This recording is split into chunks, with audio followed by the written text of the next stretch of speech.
from IIT Bombay and from other institutions. It is my honor and I have immense pleasure to welcome you all to the Winter School in Astronomical Calculation using Python, organized by our college under the esteemed DBT STARS team in collaboration with IAPT, Mumbai Sub-Regional Council, and Krittika, the Astronomy Club of IIT Bombay. Friends, first and foremost, let me extend my heartfelt congratulations to everyone, to both the organization who has made this initiative a reality. The synergy between the institution involved has resulted in a program that promises to be both enriching and inspiring. This workshop is a testament to the dedication of our collaborators in nurturing young minds and advancing the frontiers of astronomical education. My dear participants, as you have joined this program and you are going to embark an extraordinary journey through this program. Over the next few days, you will be delved into fascinating realms of astronomy and computational methods, guided by some of the brightest minds in the field. I am confident this experience will ignite your curiosity, enhance your problem-solving skills, and strengthen your passion for exploration. Therefore, I extend my gratitude to the organizers, faculty, and experts who have dedicated their time and efforts to making this event possible. Your hard work and commitment ensure the success of such a remarkable initiative. To everyone present, I encourage you to fully immerse yourself in this opportunity, share your ideas, ask questions, and build connections that will last a lifetime. Once again, I congratulate to all the organization, team, and warm welcome to all the participants. My heartfelt congratulations goes to the physics department, the HOD, our physics department HOD, Mr. Devdar sir, and Michael sir from the DBT STAR scheme coordinator, Mahesh sir, the coordinator of this particular program. Let us make this winter school a memorable and transformative experience for everyone. Thank you once again, and let's get started on this exciting journey. Thank you, Mahesh sir, once again for inviting me for this welcome address. And I once again welcome all our esteemed guests who have joined from different organizations. Thank you and have a good day. Thank you, sir, for your encouraging words and giving us this opportunity to use our DBT STAR facility funding for this particular program. I request Shubham Maurya to read the message by Professor Michael D'Souza, the DBT coordinator. Good morning. Am I audible? Yes.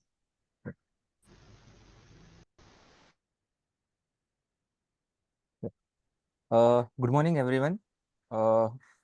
Chief guest for today, Professor Rajmal Jain, Principal of Wilson College, IQAC Coordinator, President IAPT, all my colleagues from IAPT and Wilson College, DO research persons for the winter school, and all the participant friends.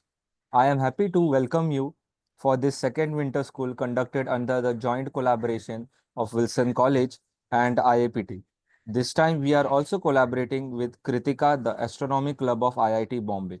This winter school is conducted under DBT STAR grant, of which Wilson College is a recipient. Last year, we had a winter school in planetary science. Continuing in the same vein, we are conducting this school in astronomical calculation using Python. Grants are provided under the DBT STAR scheme to improve quality of science education in undergraduate colleges through conduction of various activities. I am happy to present to you this workshop in astronomical calculation as a way to developing skills in an area of physics which is generally not a part of undergraduate curricula in colleges. We are overwhelmed by the response to this workshop. I think that you will find this workshop a refreshing learning experience. We hope that many of you will possibly use this opportunity as a stepping stone to continue working in future on projects in astronomy and related areas. Some of you are inspired to take up higher studies in these areas, and some of you use the knowledge of techniques discussed in the workshop to other areas of sciences. I now welcome you all once again and wish all resource persons and participants all the best for your fulfilling learning experience. Thank you. Thank you, Mr. Shubham, for reading out message of Professor Michael D'Souza, our DBT coordinator. Before we proceed for the program, we, in the memory of Professor H.C. Pradhan, who was the first president of Mumbai Sub-Regional Council, who unfortunately passed away yesterday. We want to pay tribute to him. I request Rekha Gopade Madam, his student, active member of IIPT Mumbai, and the General Secretary of the Central EC IIPT.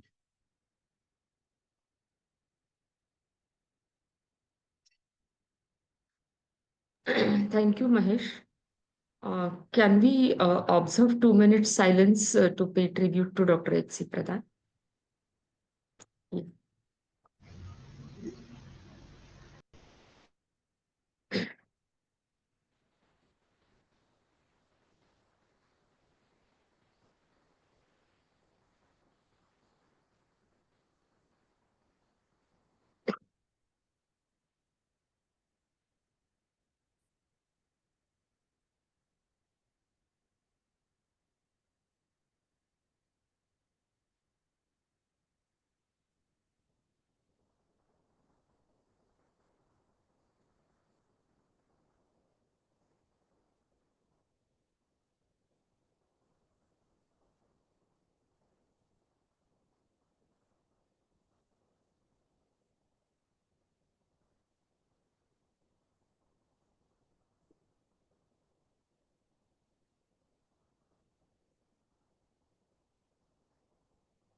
Yeah. Thank you. Om Shanti. So we have really lost a true teacher, a mentor for IPT. And he was more than a teacher to me, of course. Many of you must be knowing. Yeah, let us pay homage to him and by remembering him, start the activities because, as Mahesh mentioned, he was the founder president of Mumbai Sub-RC. We also remember Professor Dharkar today. These people have really built the Mumbai Sub-RC, and we all are together because of these personalities and trying to take their legacy forward by doing something little at the Mumbai sub-regional level. So let us begin with the winter school program. I welcome also today's chief guest and chief speaker for inaugural function, Professor Rajmal Jain, who is our IPT family member. President Professor P.K. Aluwalia, President Secretary of Mumbai Sub-RC, Professor Bhole, Mahesh Shetty sir, Shamala Bodhane madam, the principal of Wilson College, Dr. Jameson, and all dear participants, and also the teachers of IPT who are the members also. I again welcome all of you on behalf of IAPT, and let me just give us glimpses of what IAPT is. Of course, many of the teachers and the participants know about it, but for the new students, Indian Association of Physics Teachers is the voluntary organization of teachers to upgrade. It was founded by Dr. D.P. Khandelwal in 1984 and some like-minded teachers. All the IAPT work is, of course, the voluntary work, and the members do not expect any remuneration. Aim of this, according to the constitution, is to upgrade the level of teaching and teachers of physics and related areas at the level of pool and mobilize the talents and resources of the teachers in the national perspective. There are a few things which IAPT has the as the flagship programs. One is a very important thing that IAPT publishes a monthly bulletin, and this monthly bulletin has the articles and the reports of the related activities.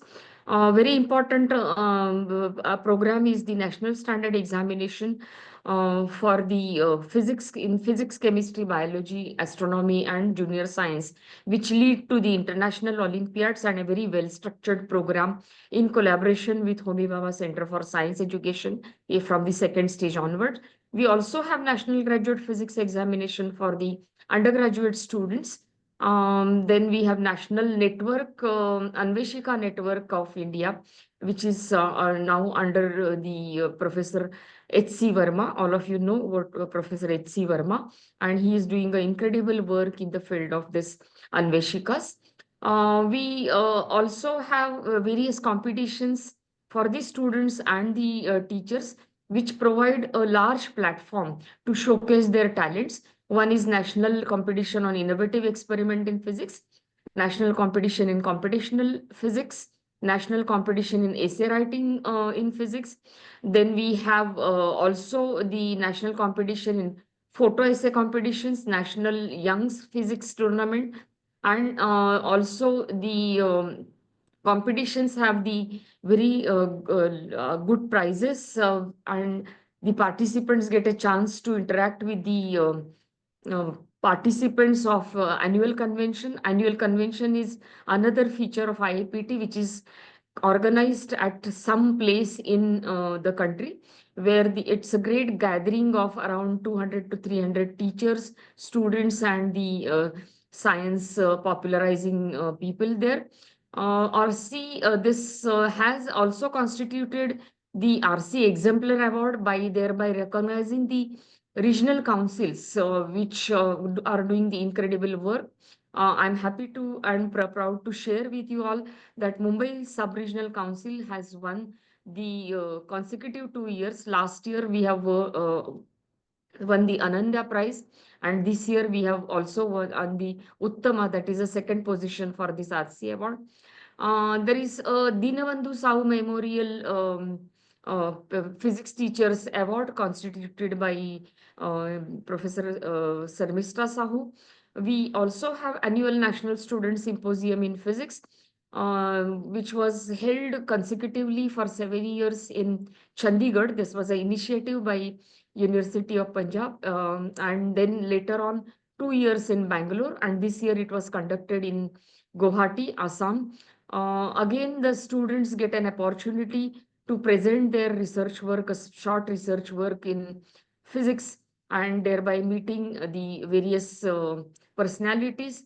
We also have a Praya Student Journal of Physics, and there are a lot many which I think if you visit our website www.indapt.org.in, I think you will get a lot of flavor from this of IAPT work. IAPT has become a very vibrant organization, which is a teachers organization, and extended doing the various workshops and seminars and for the students and teachers to upgrade the physics teaching.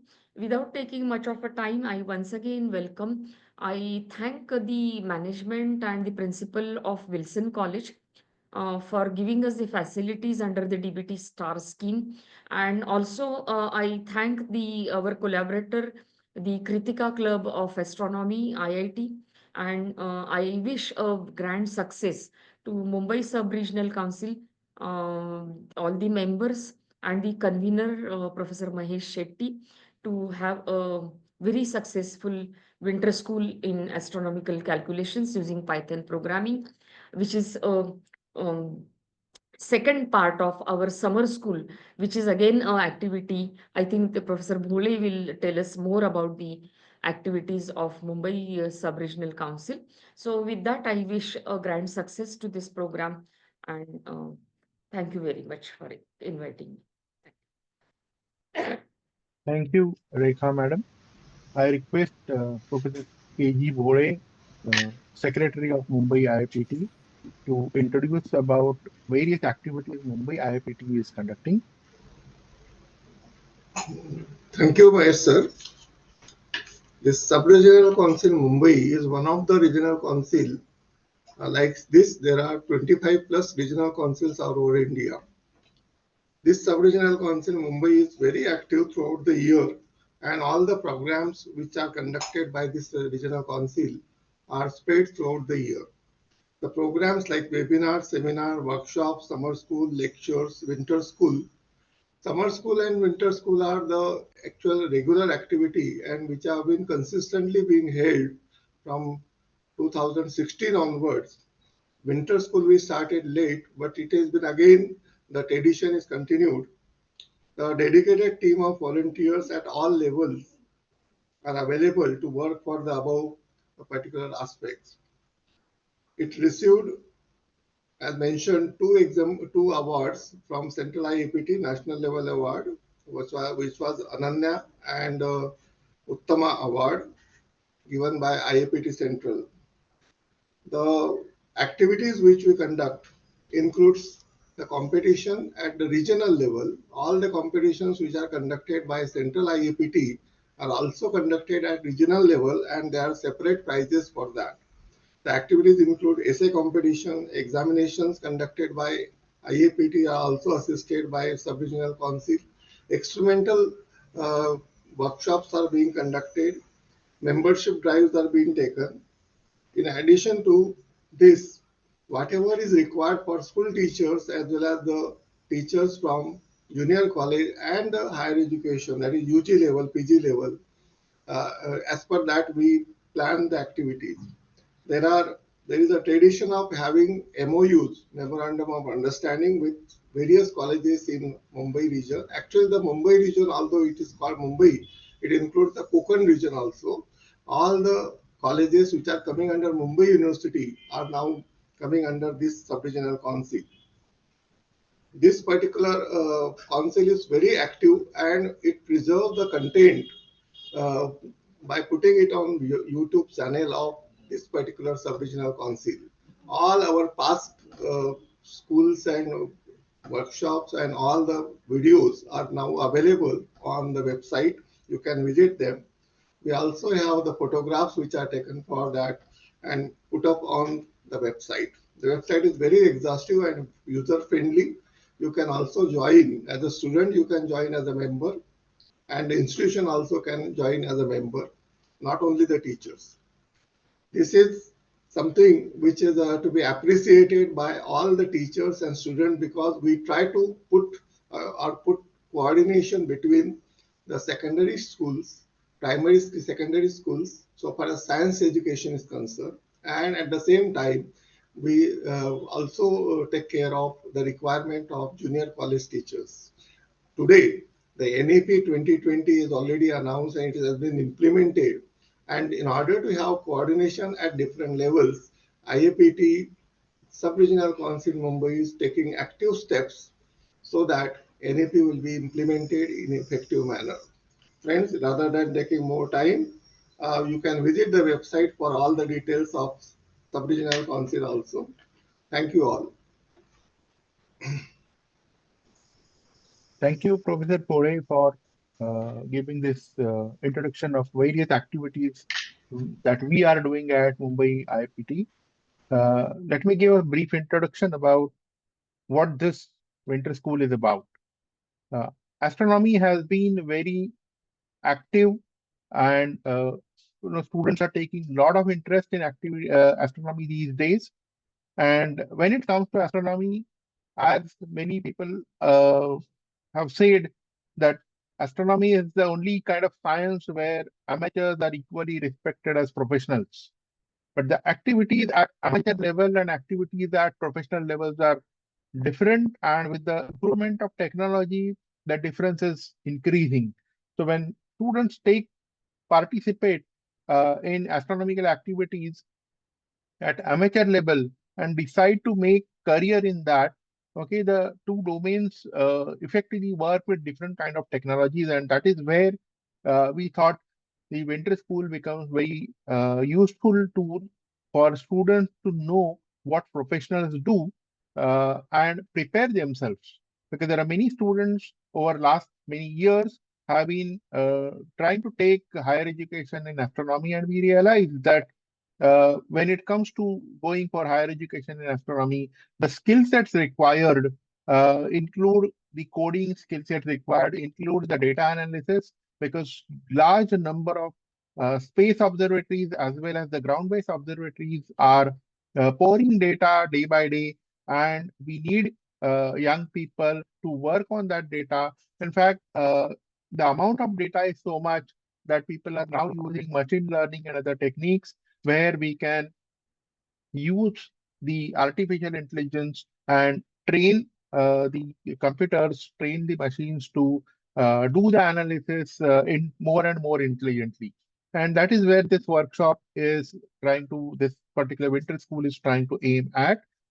We want to give basic flavors of giving different kind of data analysis in this particular summer school.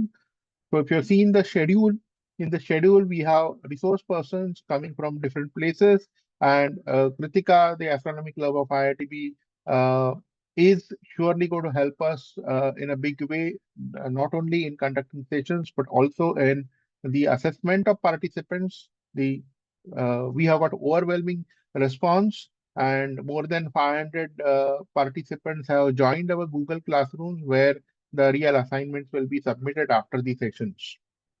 Now, keeping that in mind, we have got various resource people. We have Dr. Vandana Luthra from Gargi College, Delhi.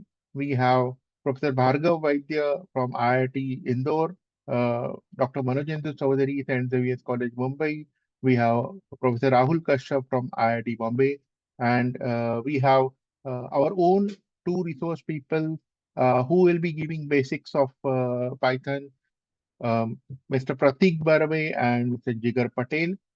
They were our student of Wilson College, and they have helped us in earlier uh, summer schools, which we conducted in computational physics using Python and Excel.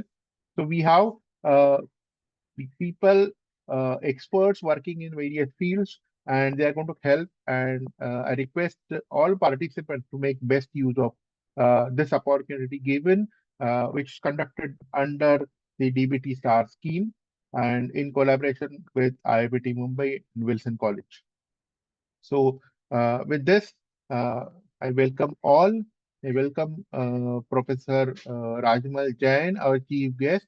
But before we have his lecture, the inaugural lecture, I will invite Professor P.K. Ahluwalia, the President IIPT, okay, to address the gathering.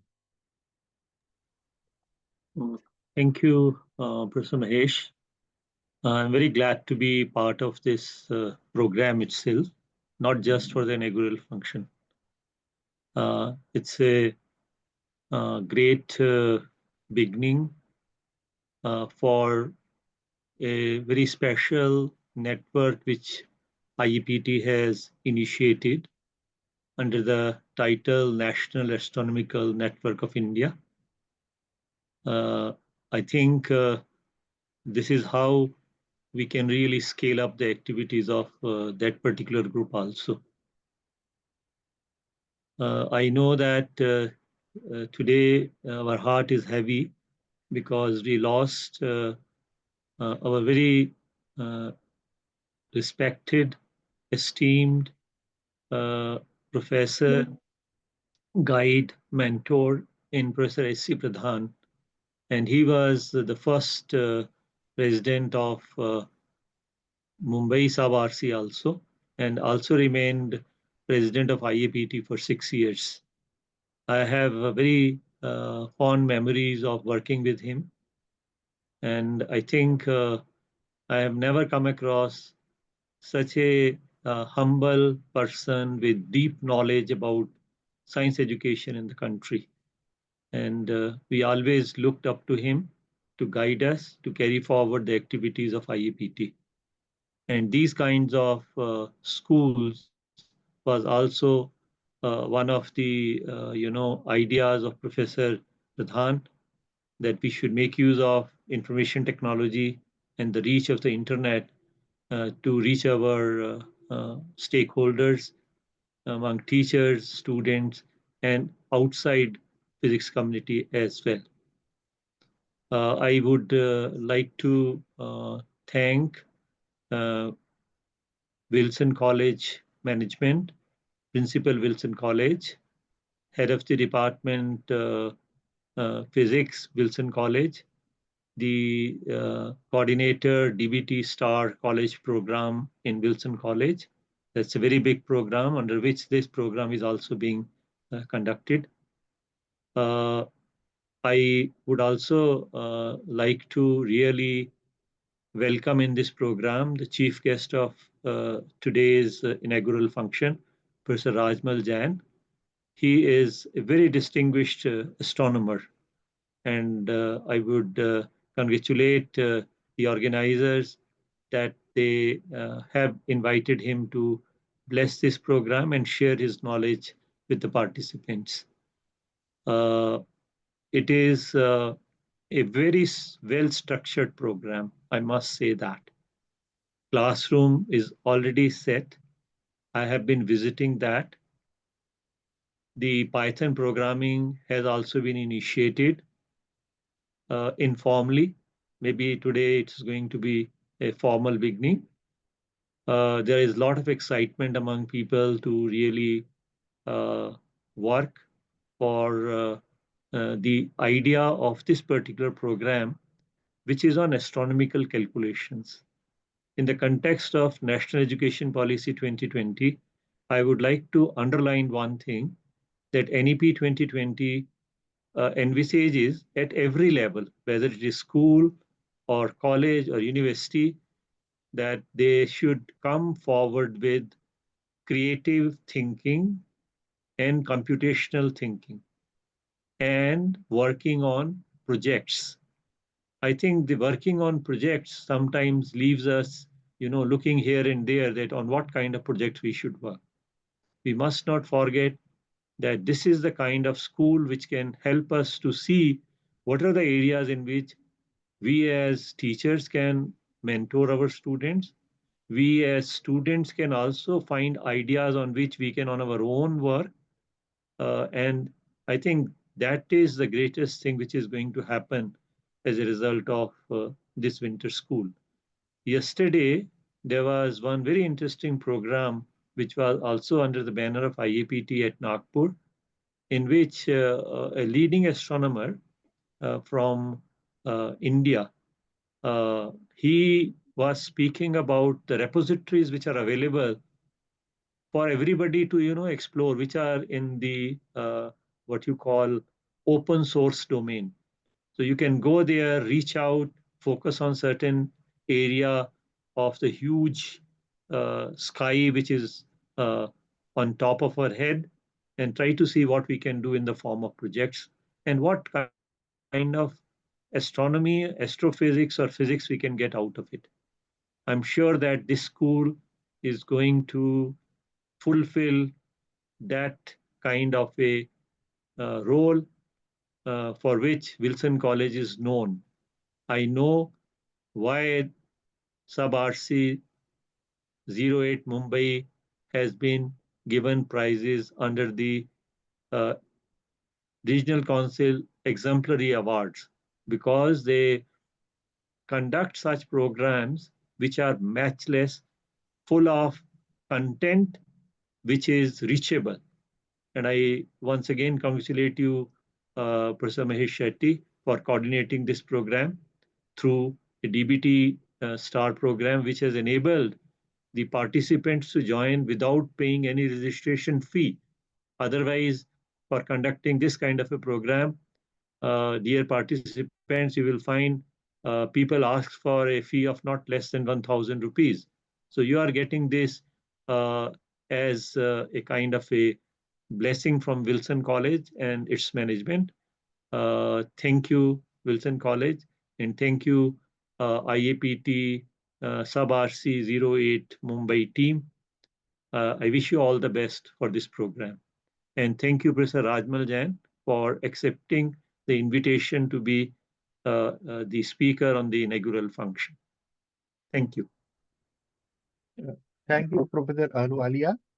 When you mentioned about this well-structured program, I must, when you mentioned about this well-structured program, I must mention one name who has really helped me throughout this.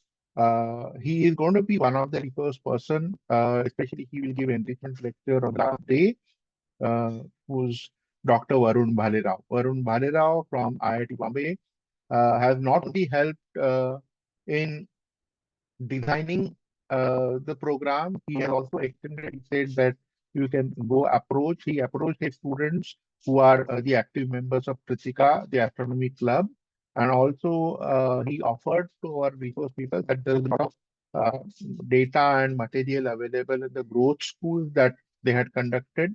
So he will be talking about the successor of AstroSat uh, in the enrichment lecture on the last day, when he's going to talk about the project that India is having, and again in multi-wavelength astronomy and the various transient phenomena.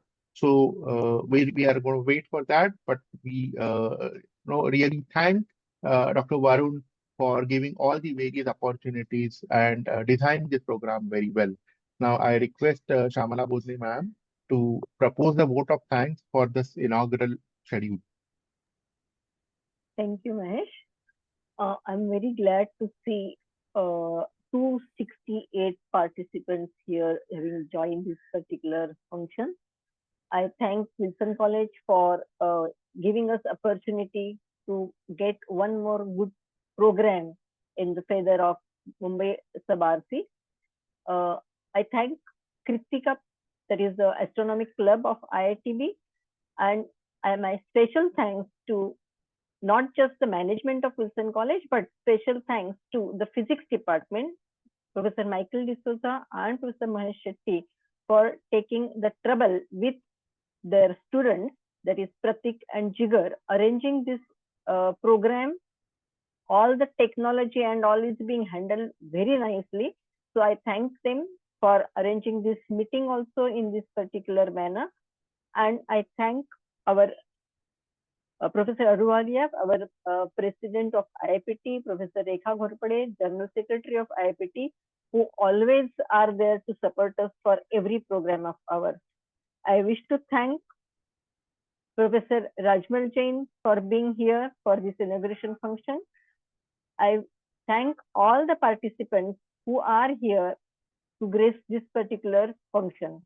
Thanks a lot, and I wish you all a good learning through this particular program. Thank you. Thank you, Kamala Madam.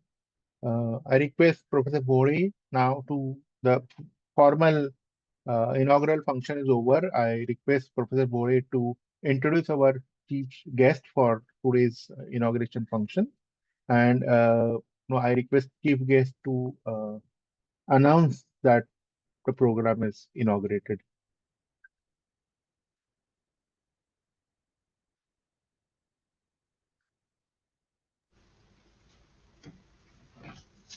Thank you. I am audible. Yes, sir. Okay. Good morning to everyone, and thank you very much to Wilson College and particularly Professor Shetty for continuous interaction. I'm also proud to be a participant of this winter school, and thank you very much for inviting me to be a chief guest and deliver the inaugural address. I declare that this inaugural program of this winter school is now open, and now we can go ahead for the next process of the winter school. Thank you very much. Thank you, sir. Dr. Rajmal Jain is an internationally acclaimed space scientist of Physical Research Laboratory. He made significant contribution to this development of solar and planetary physics and related instrumentation. Dr. Jain is one of the founders of Udaipur Solar Observatory and key contributor to its growth. He is project director of Solar X-ray Spectrometer, which is SOX, it is known, SOX mission. He was part of the instrument development for GSAT-2, Chandrayaan, Mars, and Aditya missions also. He did his BSc and MSc in first class from Udaipur University and then did his PhD from PRL in 1983. He has published about 120 research papers and given more than 500 academic and popular lectures in India and outside India. Also guided PhD students, 7 PhD students, and still he is guiding the PhD students. The papers which are published by him have very high citation, more than 950 and so on, we can say. He is known for his discovery of Fe ions and nickel ions in solar atmosphere using particularly the SOX mission instrumentation.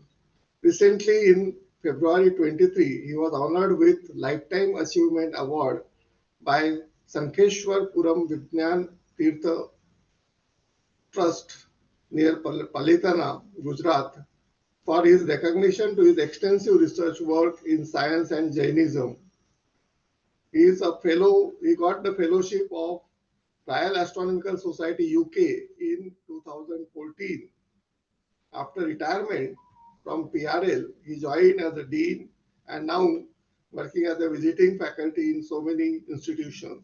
He visited GSFC, NASA, and NSO Aura in USA in 2018. A regular visitor to USA universities and institutions. He has also received the Outstanding Professor Award from IPS Academy Indore MP. His work on Jainism is outstanding.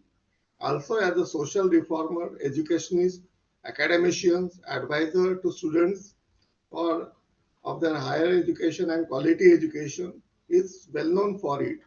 He is the first Asian to receive International Young Astronomer Award from AO, USA in 1984, immediately after his PhD. He is a fellow of Gujarat Science Academy.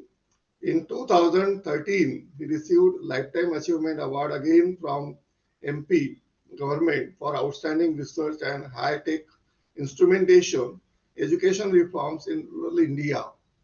That like this, the achievements are numerous. Particularly his work on Jainism is to be taken note of. He is an internationally acclaimed scholar of Jainism and delivering lectures on historical, anthropological, archaeological, scientific, and religious aspects of canonical text of Jainism. More recently, during his visit to USA since May 2024, he delivered a lecture series on history of Jainism. And not only this, he has written so many articles and papers on Jainism. The work, most recently you can say from 3 to 6 September 2024 by JVB Center of Orlando, he delivered a lecture on space and time, Astapad and Mahatirtha, scientific aspects of Karma Siddhanta and religious and scientific properties, perspectives of Ahimsa. A lot of work he has done on Ahimsa, that is also to be mentioned. Friends, the person who we have today for the first session for inaugural session as well as the first session, I will say, is an outstanding scholar, good from the particular field of which is the theme of this particular winter school. I welcome sir, and request you to start your presentation. Thank you very much. Before starting, we'll be putting the question answer. Students can put, participants can put their question answers in the chat box. And later on, at the end, probably we'll be having the answers to questions. Okay. Once again, good morning and thank you very much for inviting me to deliver this inaugural lecture on the dynamic sun. Can I share the screen now? Yes, sir.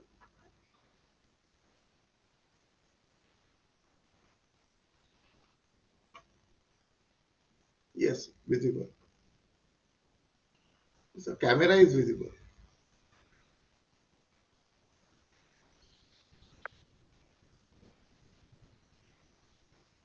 Yes. Can you see my Yes. PPT? You can take full screen, no problem. Yes. Now it is visible. Great. Okay. Is it okay? Yes, sir.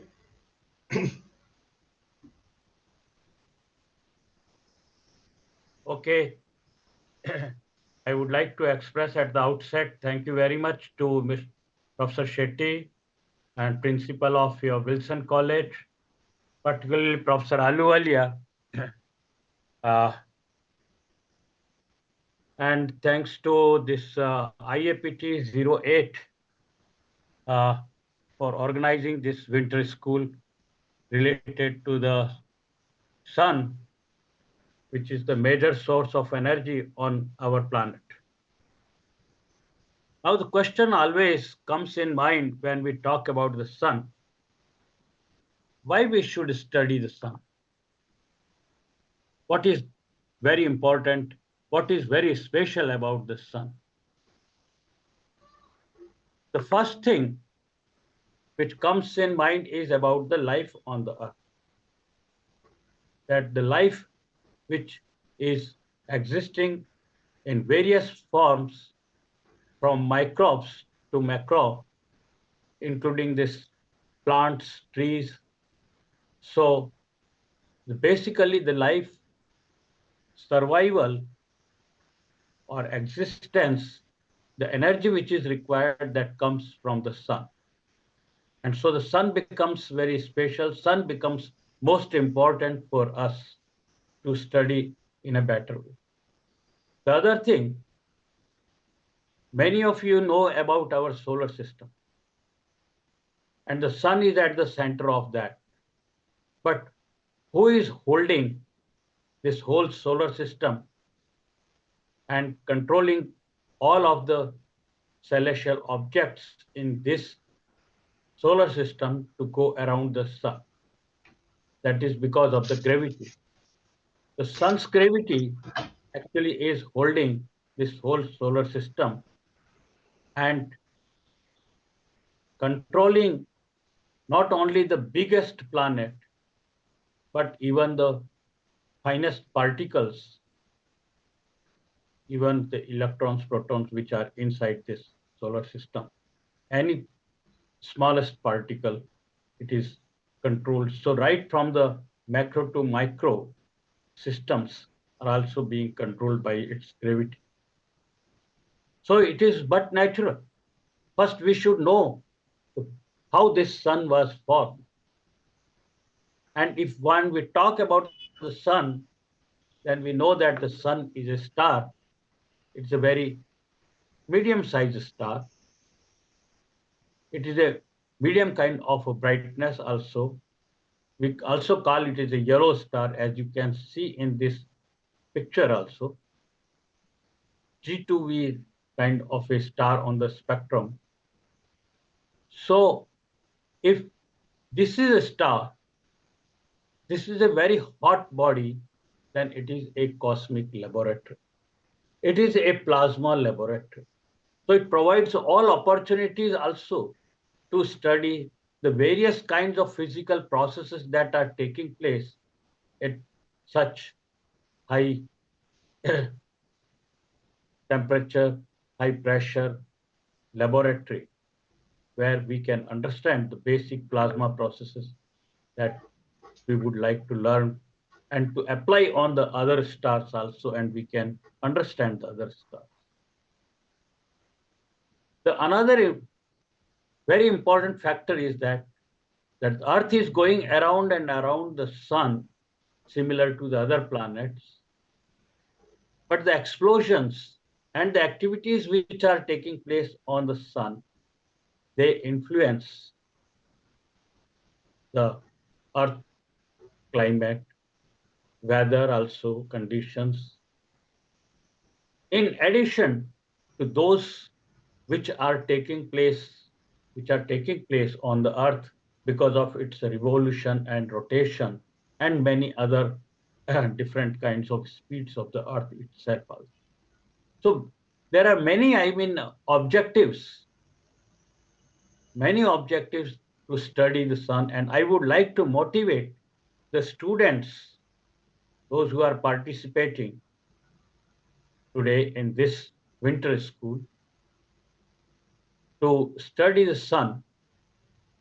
I would like to say at the outset at this time, when I started my study in 1975, 76, at that time there were no computers, no facilities were there.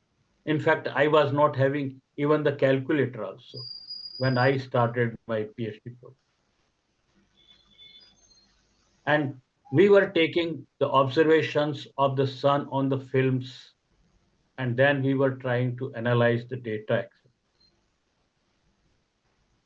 But nowadays, see, you can not only analyze the observations, that is the measurements of brightness or the intensity, but even the images which are taken from the ground-based facilities as well as from the space-borne facilities. And in this context, previously the interactive data language ideal software was there, but now the same work can be done even in Python, that image analysis. And I'm sure that this winter school, you will be taught, you will learn in a greater detail how to analyze the images of the sun and can derive the many important information. I would like to cover and motivate all of you that even with the minimum and modest facilities, how you can do. I would also like to give at one or two places the examples, the power and capability and talent of our students in colleges who have done work with us and published good research papers. So let me start with giving an outline of my talk. First, I will give you the little bit detail about the birth till the present time, and even based on the models, how the sun will have its death. Then I would like to go about the sun's interior and exterior part, and also present how this sun actually reveals the sunspot activity. And sunspots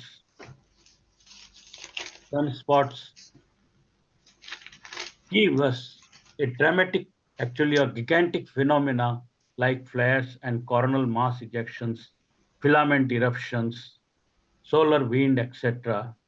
So many kinds of phenomena are taking place on the sun, and we should study them. How the sunspot activity influences the Earth and its various components. For example, the atmosphere is one of the important component of our environment. Then geosphere, biosphere, hydrosphere, all these components, whether they are affected by the sun and its activities of different types, that we should learn. And at the end, I would like to give you and motivate you to learn through this your Python program, how to analyze the data. The solar X-ray spectrometer, as just now it was told, I was principal investigator and I designed the instrument. So I would like to give you and motivate you that how to do this kind of things and many other missions. Particularly, I will touch on little bit on Aditya mission, which is in the space uh, at the moment at L1 point, first Lagrangian point in the our solar system. So first, let me go to the just to define you the units, because without understanding the fundamental units, it will be very difficult to. Although my fonts are maybe very small on this slide, but I hope. So basically, the sun, as I told, it is also a star, and it emits whole electromagnetic spectrum, the radiation all over star, covering right from the gamma rays to the infrared ray. So it actually releases the energy in different, I should say, the paths of the wavebands. So how these units, what do we mean by this? In the school, we have already learned that energy can be always written as E equal to h nu, where h is the Planck constant and nu is the frequency. And this nu also can be written as c by lambda. C is the velocity of light and lambda is the wavelength of the radiation. Now, all these various kinds of forms that sun emits all the time, all the time, and but sometimes some wavebands, some radiations are very strong in a given particular wavelength and sometimes in the other waveband. So we must learn that at what time, on what occasion, at what event, what we have to study, and for that, what kind of wavelength to be chosen. Or when you are designing the instrument for a given objective and task, then which wavelength your instrument should be sensitive for which wavelength. So that we will do. However, for this presentation, I would like to use many times nanometer, angstrom, and kilo electron volt. So I would like to suggest you to underline or write down on your paper notebook that 1 nanometer means always 10 angstrom. Okay, this is a conversion. 1 nanometer equal to 10 angstrom and 1 angstrom equal to 12.4 keV. This you can derive also from this equation which I have written over here, E equal to h nu or equal to hc by lambda by putting these numbers. So please remember, let us go how the sun was born. In fact, in the early time, almost you can say 4.6 to 4.7 giga years back in the history, there some kind of a very protostar nebula, you can say, or molecular cloud, you can say, gaseous, that is enriched with the hydrogen and the dust, that is atomic particles, etc. It was rotating. And when such huge mass is rotating, then it puts the angular momentum, which is directed toward the center. And that produces, that is what we call as a gravity. So under that gravity, it toward the center, it was collapsing. So you can do even the same thing. A gaseous cloud you can take in your laboratory in some, and you can rotate that, and you will see that it will try to condense toward the center. So similar kind of thing with such a large mass, it happened some almost the 4.6 to 4.7 giga years back. And as a function of time, it actually was collapsing, and almost now it has finished. the 4.5 billions of years, and you can see that the what we see in the sky is a star, is that yellow star. So whether it was really yellow star in the beginning also, this should be our question, because as I told that this molecular cloud was rotating very fast, and as a result the matter whole was condensing, that is going toward the center, and at the center it means the temperature and density and pressure increased, and as a result of that increased density, pressure, and temperature, the nuclear thermonuclear fusion reaction, that is conversion of hydrogen, as I told in this nebula, mostly at the time of the birth, the universe was the predominantly the main element was hydrogen. So hydrogen was actually being fueled out into the helium, that is thermonuclear fusion reactions. We will talk about that. So in the early time, the radiations which were coming out from such a high temperature body, the dominant were in short wave, not in this what we see currently, the sun. So the sun has, over the time, over the age, has changed its phase, and it has now come to slowly to the more dominant in the visible, and that is yellow color star. It has started even the emanating the more in infrared relative to the previously the shortwave bands, the gamma rays, X-rays, it was dominant.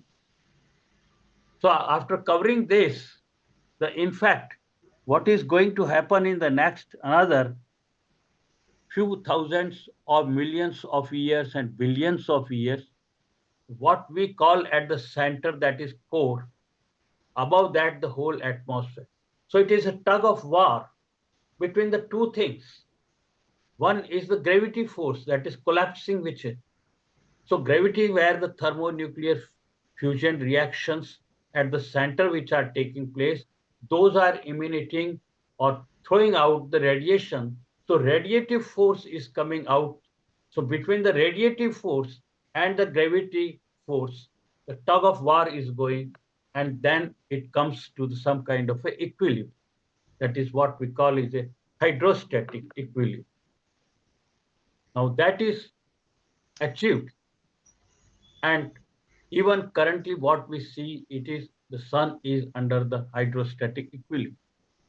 But you see that every second millions of tons hydrogen is burnt into the helium, and every second you can say 4 millions or billions of tons of energy is released. It means hydrogen is exhausted.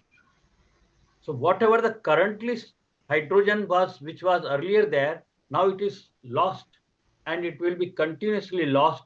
So helium will increase. It means outer and outer layers, they will be warmed up and they will start to expand. Once they start to expand, means that is the stage, means the hydrostatic equilibrium will be lost, and outer part will be moving outside, and after say about another 5 to 6 billions of years, the sun will become a red giant. So because the red giant means mostly the core is now small and outer envelope is much larger, and outer envelope will now, because of the radiative force will be very high, it will start to move outside, and the holding that gravitational force will be to a very limited part, and that it itself will become a what we call as a white dwarf, etc. And then finally it will also in the very beginning you can say that white dwarf will be there, but finally it will end maybe about 13 to 14 billions of years later. So this is some kind of proposed model, and few of the results, theoretical results, have been proven based on that model which we obtained. So we think that the death of the sun will be also as predicted on the theoretical models. the whatever I told, how it is really possible or has been observed. Considering the other stars which are very similar to the star like sun, the observations were made from those in different wavelengths. And you can see also that when the age is smaller, that is only zero point 0.1 giga a year, then that star, and when it is normalized over the age of the sun, that is 4.6 giga a year, then you can see that when the sun, when it was younger, that is the young sun, it was emitting most of the shorter wave radiations, that is in the wavelength 0.1 to 2 nanometer. Okay, and I have already spoken to you. I already gave hint that 1 nanometer is 10 angstrom. So you can see that before the 1 giga year, still it was more and more shining in the shorter waveband. But now, as of today, after 3 giga years, see, and after 4 giga years, it has been now emitting more invisible, that is 4,000 angstrom to 7,000 angstrom, or and even beyond infrared. So that how it is visible in this image. Here I have given in a different, that on the x-axis it is the wavelength. In the y-axis, of course, normalized flux. But in the box you can see that h, and you can see that as a function of h, what was the wavelength, that is the spectrum. You can see that now after 6 giga years, it will be mostly in infrared or in mostly in visible or something like that. But when it was in the early, then it was basically in the shorter wavelengths dominating. This suggests a questions to all of you. And students must ask a question. If it is correct, and if the sun was actually emitting more and more during its young age, the ultraviolet, extreme ultraviolet, and X rays, etc., then the size would have been smaller. So now, whether it has expanded or not, so you can see here in this table as a function of the age in the first column, the second column, the luminosity is there. In the third column, it is the radius of the sun, that is the size, and the temperature, that is what we call as a surface temperature. You can see that somewhere between 4 and 5 giga years, the luminosity is keep on increasing. You can see, and the luminosity increasing means more invisible and the infrared. Its radius has also gone up, temperature also has gone up. And even after the 8 giga years, it will be keep on increasing. So whether it has been theoretically calculated or it has been measured, it has been measured also. The sun, which was the earlier, say theoretically calculated 4.56 giga years back, its diameter, you can see the size, it was like that. But the sun on today, it is almost 40% brighter, it is 6% larger and 5% hotter. Why hotter?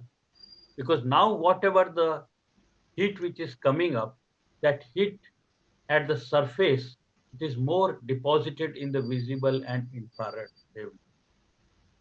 Now the question that what is the regime that as on today, what we see the sun, what is its biodata? I will just considering you the school students. I will not consider you as the postgraduate students or graduate students, but I would like to give this biodata in the form of some kind of a balance when you go to the some market and at some shop, and somebody asks, what is the mass of the sun? Then you will ask in terms of the kilograms, how many? So almost 10 to the power 30 kilograms mass is there, 2 into 10 to the power 30 kilograms. But its radius from one end to another end, that is what we call as a diameter, it is 1400,000, 14 lakh, 1400,000 kilometers.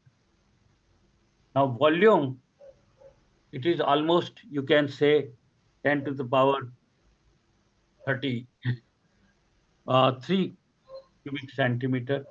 Its luminosity is about 10 to the power 33 x, and age is about 4.6 giga years. I would like to give these numbers in another terms. Relative to the Earth, the diameter of the sun is such that on its diameter line, that is a line passing through its center, you can put 109 Earths. That much is the size of the sun. Why I am comparing with the Earth? So you can just imagine the size and its greatness of the sun. Why it is really father of the whole solar system. How it is able to, through its gravity, holding the whole solar system. When I say mass, I told you 10 to 30 kilograms, etc. But if you take that balance and you put the sun on this side, then on the other side, you have to keep 3,33,000 Earths to accommodate the mass of the sun. So sun is such a big, or you consider very big football, and then in that football, if you want to insert the Earths, then 13 lakhs, 1.3 million of Earths you can accommodate inside that. Sun is such a big. Can you, now there is a question. Can you address this question? Whatever the sun which is I am observing in the sky on today, just now, the sun is there. It is this sun today, okay? And this sun is how much old? Don't think that this 4.6 billion years, that is its birth time. When I say how much old this means, my question is that the radiations which started from the center of the sun, that is the core of the sun, and then arrived to the photosphere, which is visible to us, that is the sun which is visible in the sky, and this is this sun. So how much time? So this is a big question to you, and you all will see surprised that it is not today's sun. This sun, what we see in the sky, is not just today. It is almost 1 lakh or even much more than 1 lakh year old. Almost 70,000 to 170,000 years old. So why I am saying this? The radiations which are taking place inside the sun, they are taking lot of time. Let us see first, I would like to show, let us have a journey to the sun and the system, what we call as the and sun-earth system. And this is the times square, and we are going through the satellite image above the Earth, and we will go into the geosynchronous orbit, and then we will go to the other.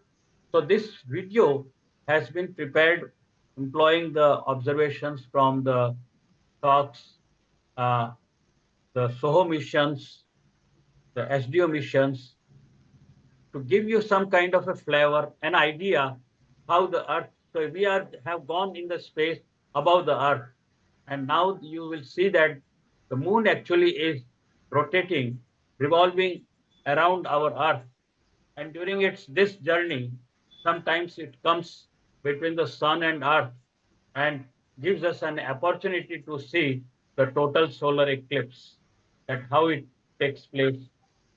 So this itself is also a question, and you should have calculation when this total solar eclipse takes place. Why not every time? This is the real picture of the sun taken into helium wavelength and hydrogen wavelengths, etc. Whatever you see, the outside gas which is hanging around in the magnetic field lines, that is what we call as the lines of force, or such kind of a plasma, the high temperature plasma hanging inside these lines of force. And when this magnetic field is unstable, then these lines of force or loops are broken. I would like to have your attention on this surface, how the actually fluid, high temperature fluid actually is floating around. So all these phenomena are real, and this such kind of things are happening on the sun. So this gives us an important opportunity to study the physics. Now, whatever the phenomena which are taking place on the sun, as I told in the beginning, the sun actually is a nearby laboratory and provides us an opportunity to study all the phenomena, their influences in greater detail. See, this is some kind of a melon seed cut view of the whole sun. And at the center, you can see uh, the core, where I told that this thermonuclear fusion reactions are taking, and the thermonuclear fusion reactions which are taking place from here, that is hydrogen is burning continuously into the helium, and every second it is throwing out the energy. Now this gamma ray photons which are released over here, that radiation actually is released in terms of photons, not the radiation in terms of what we see as a light, but they are the particles, you can say high energy photons are. So they collide with the matter inside this, as well as even the outside also, and continuously come to the lower and lower energy. Through every collision, they are actually dissipating its or losing their energy. So finally, they cross in thousands of years this radiative zone. Radiative zone means because the light is actually radiated from the photons. And then it comes to the convection, because the radiative part is finished and it comes to the heat. And heat is moving through the fluid, the outside, and that is the process takes place as a convective.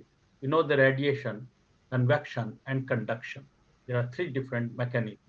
So here, the first part is the radiation, and then convection is there. So the convection is something like a water boils from the beneath, and the bubbles come outside. So what we see, that those bubbles which are coming outside, they are these bubbles you can see on the surface of the photosphere. Uh, that photosphere means the surface which we see every day, the sun in the sky. The dark markings are the sunspots. I will explain what are these. And the various kinds of the other phenomena takes place above this photosphere, that is known as the chromosphere, and outside it is the completely the corona is there. So explosions which are taking place in the from photosphere to all the way chromosphere and corona, they are known as flares and coronal mass ejections, etc. So the energy which is actually taking place every second is 700 millions of tons. Now let us talk that hydrogen is burning, and 695 millions of tons into the helium it turns out, and every per second or every second you can say that 4 to 5 millions of tons of energy is released in terms of gamma rays, etc. So this is the what kind of process is taking place, and the sun is losing every second some kind of energy. And so from the core hydrogen is now every time, every second, the 5 millions of tons it is hydrogen is lost. Now we should talk little bit inside this core, and from core to the atmospheres, which I told internal part, internal structure of the sun. That is the core, radiation, that is radiative zone, and the convective zone. Now, if you see the luminosity, that starting from the core, So it comes out when all the way to the chromosphere and photosphere and all the way outside. The luminosity is increasing.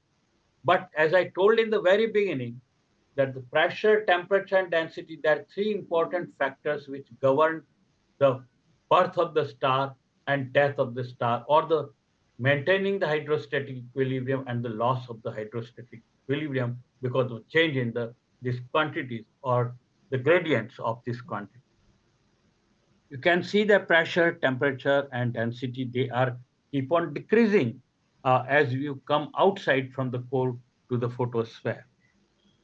Okay, please remember this cartoon because we will be keep on talking about this. Temperature is reducing from core to the certain, I mean, when it comes to the even convection zone, not very rapidly, but as soon as it goes outside from convection zone to the photosphere, because of that convection mechanism, the temperature drops very fast. So from thousands, it comes to the 6,000 approximately allowed. But there is a surprising also. The surprising matter phenomena is above the photos. The zero here refers on the x-axis is the photosphere. And when you go outside, say 1,000 kilometer, approximately 500 kilometer, there is a temperature minimum condition. That is about 5,700 of like that in the Kelvin. And once you go outside further and further in the chromosphere, the temperature is keep on increasing to say about 10,000 Kelvin or so. So from 5,000 to 10,000 increase is there, but the gradient is not very sharp. But the sharp gradient takes place. That is what we call as a transition region or transition layer, where sharp shoot takes place, say from 10,000 to almost 2 lakhs or 2 millions or something like that. And then, so in the corona, when it goes, the temperature is almost 5 million degree K. So what, this is a mystery, still not understood.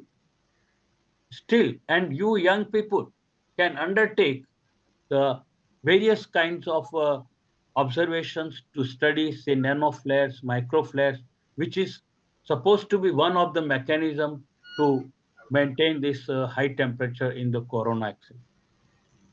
There is another mechanism of magneto-hydrodynamic waves which carry the energy from the photosphere and dump their energy into the corona and heat the corona. So the temperature which was from the core, it was coming and all the way down at the photosphere and just above the photosphere, and which is increases further to almost 5 million K. This, the anomaly, this mystery is still unsolved, and this is one big question. I would like to say now about when you see the sun, even on today, if you are able to see through the telescope with the spatial filters, etc., and you can see the photosphere, you will see a large number of sunspots here and there scattered on the disk. The sunspots are actually big mass. It is not small. As I told that the diameter is of the sun itself 1,400,000 kilometers.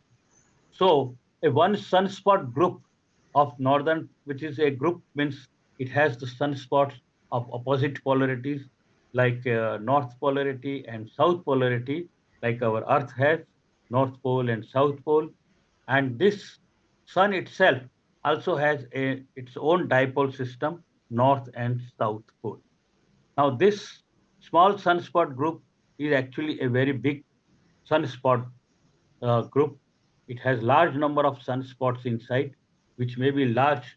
Few are of northern polarity, few are southern polarity. The temperature of the center of this, where you can see much more darker, and that is known as umbra, is about 4,500 or even sometimes 5,000 degree. And the age, the penumbra, also the temperature is much more. And photosphere generally the temperature is 5,000 degree, as I told, of 6,000 degree Kelvin. So in contrast to the photosphere, which is 6,000, let us consider the sunspots which have less temperature, so about say 4,000 to 5,000. So this temperature difference actually makes this sunspot as a dark. It is not that dark, but it appears us to Earth as a dark sunspot. And close to that sunspot, when you take the high resolution observations, you can see this bright convective flows, which we call as a granulation, and this penumbral waves also there. You can see that the you can see pores that is very single polarity, the small sunspots. And you can see here in the other wavelength band, you can see that the dividing this kind of a filament, what we call as a light briquette. Here now I would like to motivate you students, and I would like to take you long back, say about 40 years back, when there were not much facilities neither in India nor in Europe or even US. People were taking, we were taking observations on the films. And I would like to have your kind flavor on this phenomena, what we call as a granulation. So this picture, it is a very small piece of the center of the sun, which is projected here, and further part of this is projected here. You can see very nicely the granulations. Now there was when I was invited over there at Pic du Midi Observatory in 1989, about you can say 35 years back, and this was always a big question, how to study these granulations, temperature, their density, variation, variation on a given day as well as variation over the sunspot cycle, etc. Or the variation on the spatial scale, how it varies. And I was doing work under the Professor Richard Muller. Uh, I was a visiting scientist over there, and all these images were on the films. So darkroom was necessary to develop the films and then take out the images and make the instrument appropriate, etc. to study this granulation. Can you believe that? And I would like to tell to all of you, you all are Indians. Dear students, you are Indians, you have talent, you have brain, and always apply your brain to take the challenge. So when such a small, you see, features, granulation, which are of very, very small size, and then I started to study as a function of the sunspot cycle variation. But in one night, I came with the idea that why first I should not see the how the actually this granulation vary in size from the center to the limb, center to the limb. That is spatial structure when we go from center to the edge, how this number density of this granulation changes, that is, you can say per cubic centimeter or per cubic or per square degree, etc. And you can see on the right side, and I came with the very simple technique, very simple technique. And if you, when I will tell you, you all will laugh. Oh, I took the paper A4 size and cut it made a square, perfect square, of course, with the measuring scales, etc., of 10 millimeter by 10 millimeter, that is 1 centimeter by 1 centimeter, and that at 1 centimeter by 1 centimeter, I kept that on the photoheliograms, that photographs of that granulation for a given date, which were taken as a function of theta, that is the from center to the 90 degree. Theta is the angle, that is the, you can say cos theta is longitudinal. And you will see that the number density is keep on decreasing as we go from the center to the limb side. So I measured just by the magnifying glass, eyepiece जो होता है, simply it was graded, and then size we measured also, number density also measured. And this small research work, I will say, and this published as a letter in solar physics. It is a letter. in 1989. I think I have given years also over here. So you can also do, because nowadays lots of facilities are there, and particularly using this Python, you can undertake the image analysis and do many small projects on these images, particularly on photospheric images, etc. I would like to also give you the about the story of my first student who came for PhD, Lokesh Bharti. I took the observation at the Sacramento Peak Observatory, National Solar Observatory in USA, in multi-wavelength, different kind of systems I made. I have little bit specialization to design and develop the instruments, which gave the good name all over the globe to me. And you can see here, in addition to this granulation, but we focused on the sunspot. And in the sunspot, in between that breakup is there, that is what we, as I told, light bridge. And we found this magnetoconvection that is inside the loops also. The mass upflow is there, and the opposite polarities are taking place within that one spot itself, and then the low-lying loops within the photosphere or below the chromosphere, the reconnection takes place. That is, breakup of the loops takes place, and then the reconnection, the mass flows. And in that loops, the upflow was observed by changing the wavelength observation. We could measure the velocities, etc. This was a letter in monthly notices of Royal Astronomical Society. So this all stories when there were not much facilities. So I would like to again stress that this winter school, which is basically on the teaching of Python applications and Python tools to all of you. So you please give full focus on the learning by this your trainers, and then undertake the projects. And even you can contact us also what to study things in future. The question always comes, after all, what is this sunspot? Why these sunspots are formed?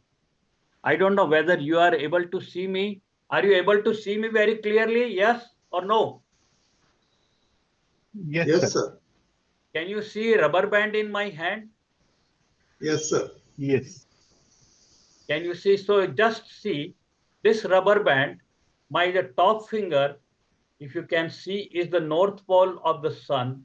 The bottom, my thumb, is the south pole of the sun. Can you see this rubber band stretched by me in the my finger and the thumb? Okay. And Yes, now, sir. please give attention on my activities. At the center, that is equator of the sun, this north pole to south pole magnetic field line, I'm stretching this center that is at the equator, this magnetic field line, that is a loop, and I'm giving one rotation of the sun. So, rotation of the sun. Okay, no earth I'm bringing, and I have completed one rotation. What you have observed? Please tell me what you have observed. Definitely, you must have observed one knot toward the north side and one knot toward the south side. Is it okay, visible to everyone? Yes, sir. And I am giving now second rotation, and in second rotation you will be able to see another node, but it is toward the equator, not further beyond. So the nodes are being developed by during every rotation, and those nodes are coming toward the equator but not moving toward the poles. And the first node was not precisely at the poles, but it was slightly below, that is about, say, some 60° or 70° north, 70° to the south, etc. And now what I am doing, please tell physics, what is happening? What is happening? Now the number of lines of force passing per unit area is known as Yes. flux, magnetic flux. Yes. So this flux, when it is increased too much, at a given location, then there will be split up of these lines of force. Lines of force टूट जाएगा. Really, it is broken up. That is let us see in this my video, in this movie, how these sunspots actually fall. Okay, so you can see that the sun is rotating. Okay, from west to east. Now this, whatever I showed you just now in the rubber band, so this kind of structures will develop. So there was a poloidal field in the beginning. Okay, what I showed you in this rubber band, this was a poloidal magnetic field.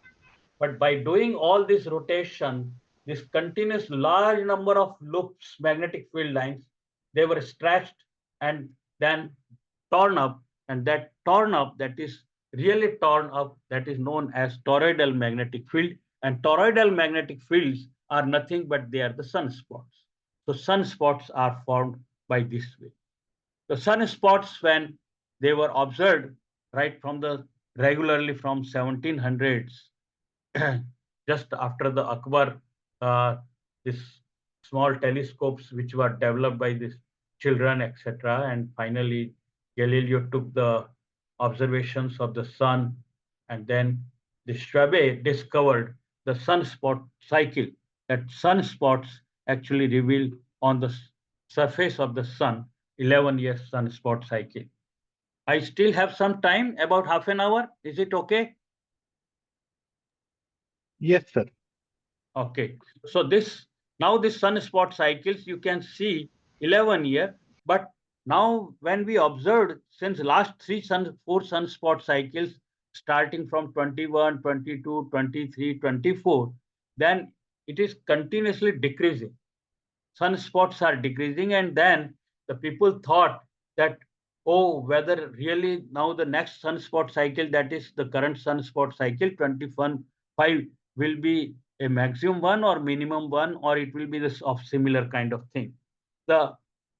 I had developed something like for predicting the maximum amplitude of the sunspots for the next cycle like that. But I would like to show you here the important thing, which my one of the another student, Dipali Burud, who is from Maharashtra, she undertook the number of spotless days when the no sunspots were observed. And you can see that the sunspots were maximum on the cycle 19. But if you go back all the way 18, 17, 16, 15, 14, 13, 12, then the sunspots were keep on increasing from 12 to 19, and then now it is decreasing. It is not that suddenly it has started decreasing, but it is keep on decreasing. And then I would like to motivate again to all of students, to you, that the story when I developed one research paper as a letter in solar physics in one night only. Only you have to create some kind of a good thought. You have to use your talent. So that was a big question in my mind, that what will be the future of the sunspot cycle 23 at the time of that when it started. So there was some ideas previously people had developed, but I came with the very new idea, I should say. I cannot say that was only the good idea, but the geomagnetic A index, and the geomagnetic A index always precede to the next sunspot cycle. So what it is a simply statistics, only very simple statistical in one night, when I completed the data analysis and wrote the paper and submitted also overnight. So this was published. You can see that in the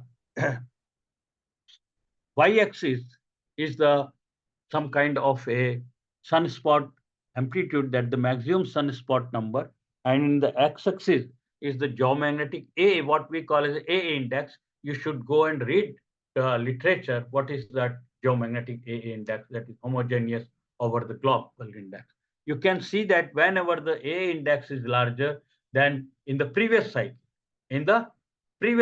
that is when I predicted for sunspot cycle 23, means, so I took this A index for cycle 22, like that. So the whatever the sun peak sunspot numbers are there, that is for the next cycle, and the AA index is for the previous cycle, and it is linear correlation is there, and based on that we predicted, and it came to the almost within plus minus 5% of the precise accuracy. It is not that you see the one time, this time it will be the sunspots will be lost on the sun. Many times before also, the sunspots were very, very less. So for example, between the 1600 and 1700, what we call as a Maunder minimum, there were hardly some, for large number of a long period, say about 60 to 70 years, there were no sunspots. Similarly, even the Dalton minimum was there, and even in the previous also go then. So people found, but from out of these observations, studying the from the earth core, the data from the various kinds of mechanism by the radioactivities, etc., and found that the there were large number of some kind of a sunspot minimum period was there, and these periods either were the actually classified by the 80-year cycle or 200-year cycle, like that, or even 400-year cycle. The 200-year cycle and 400-year cycle, which is also known as Gliesberg cycle, and that is very effective. So it is now time also. You can see that the 200 years time is about to this Dalton minimum, and currently the modern maximum is there.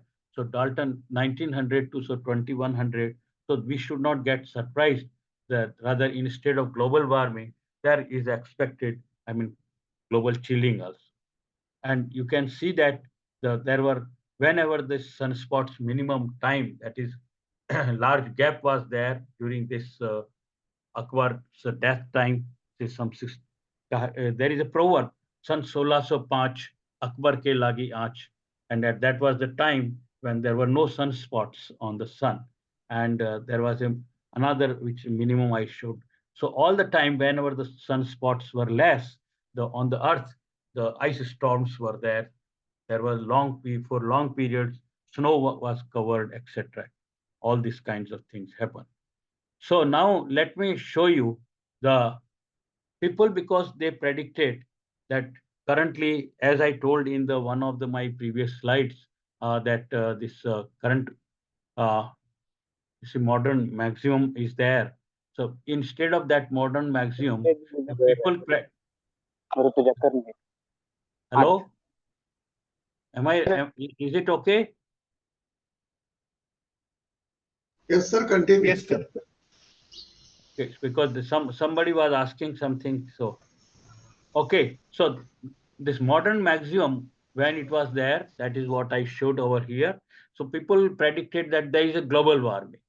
Okay, so people showed that there is a 0.5 degree global warming is there relative to the almost normal temperature of 16, 18 degree or even 20 degree air temperature. But that is very, I mean, very little. So people really asked, is there any global proof or warming or not?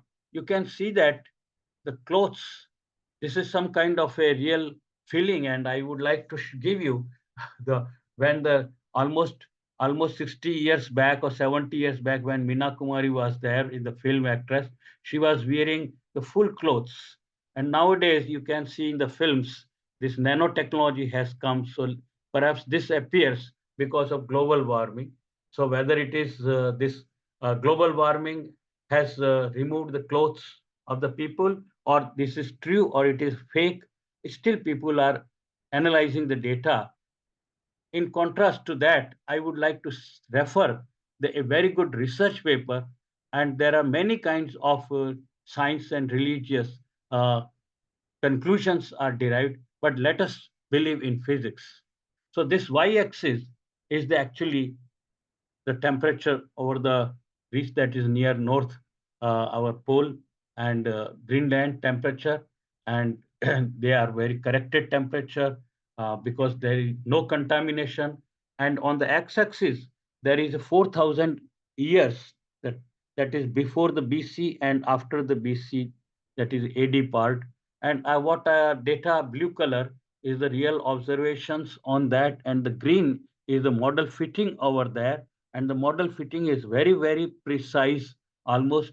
So after this Indus civilization, if you can see, that is war after Mahabharat war, you can see the temperature had gone too much down, and then somehow slowly it increased because of the solar activity or the position of the earth toward the sun, etc.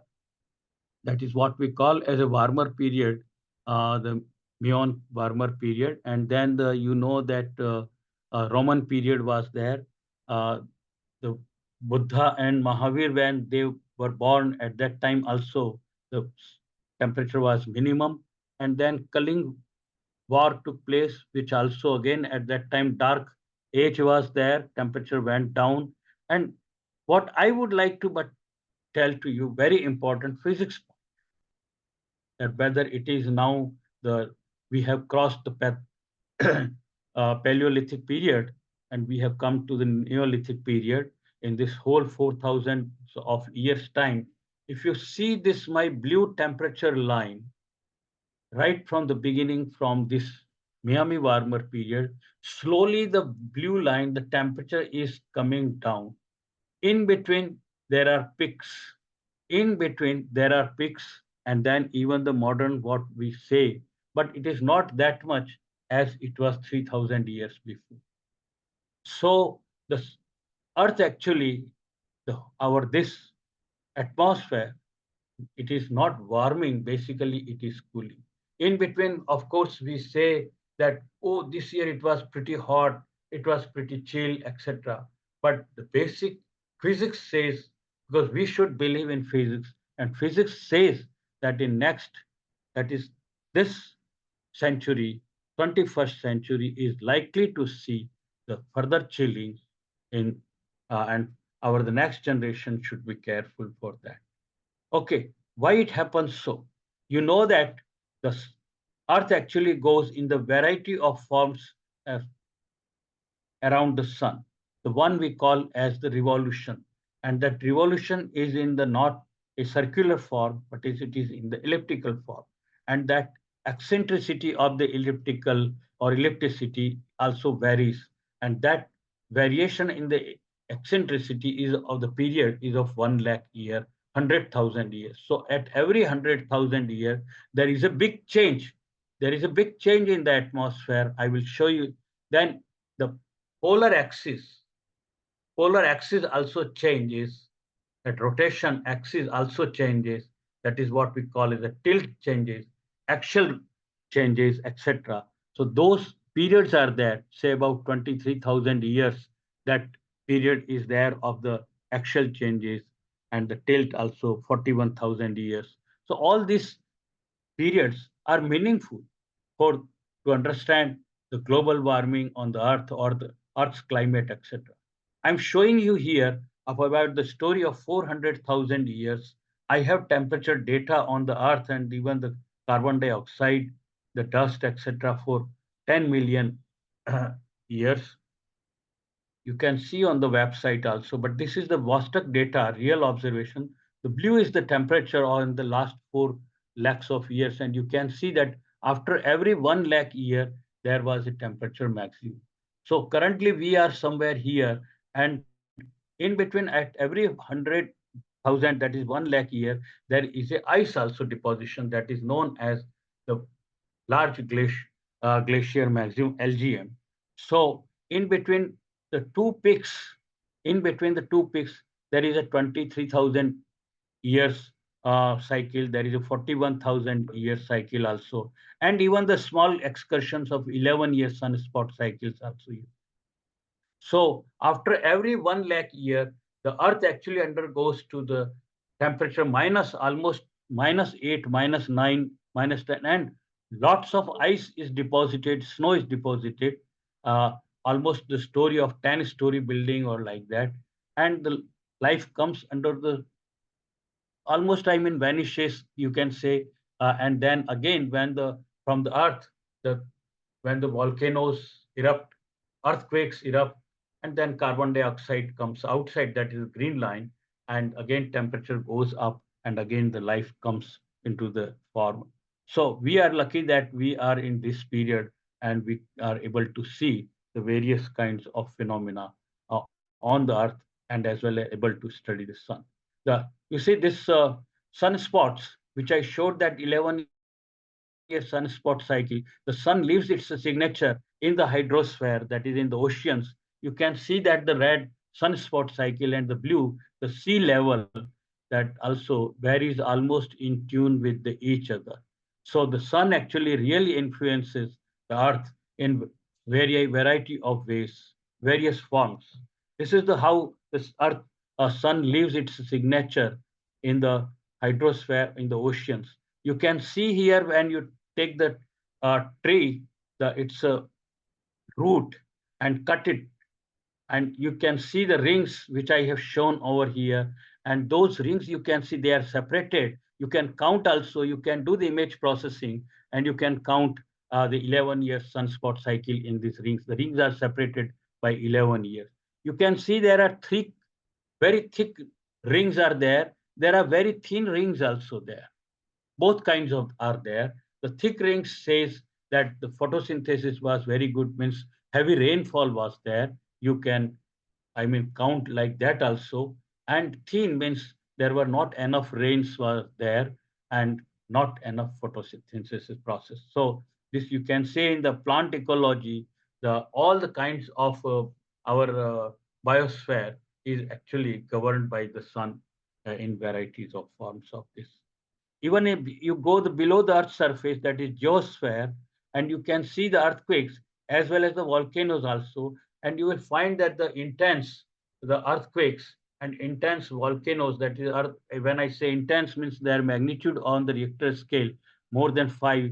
So they were at the not exactly at the sunspot, but either the growth of the cycle or the near the sunspot minimum or declining phase, but not at the peak of the sunspot.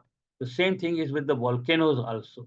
It means our geosphere that is also influenced by the sunspot cycle.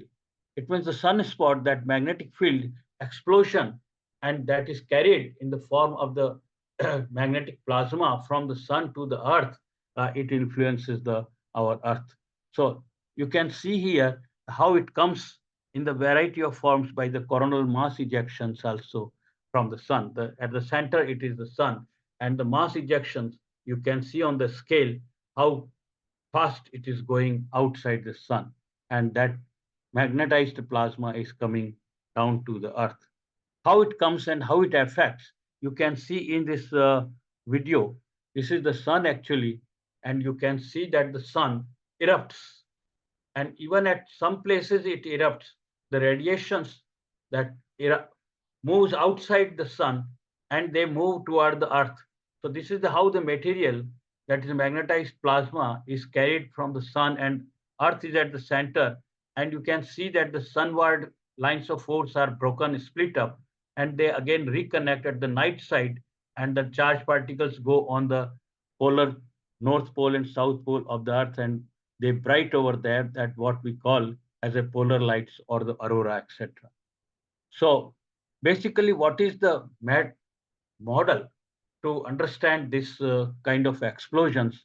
As I showed you that the toroidal magnetic field, that is the sunspots are there.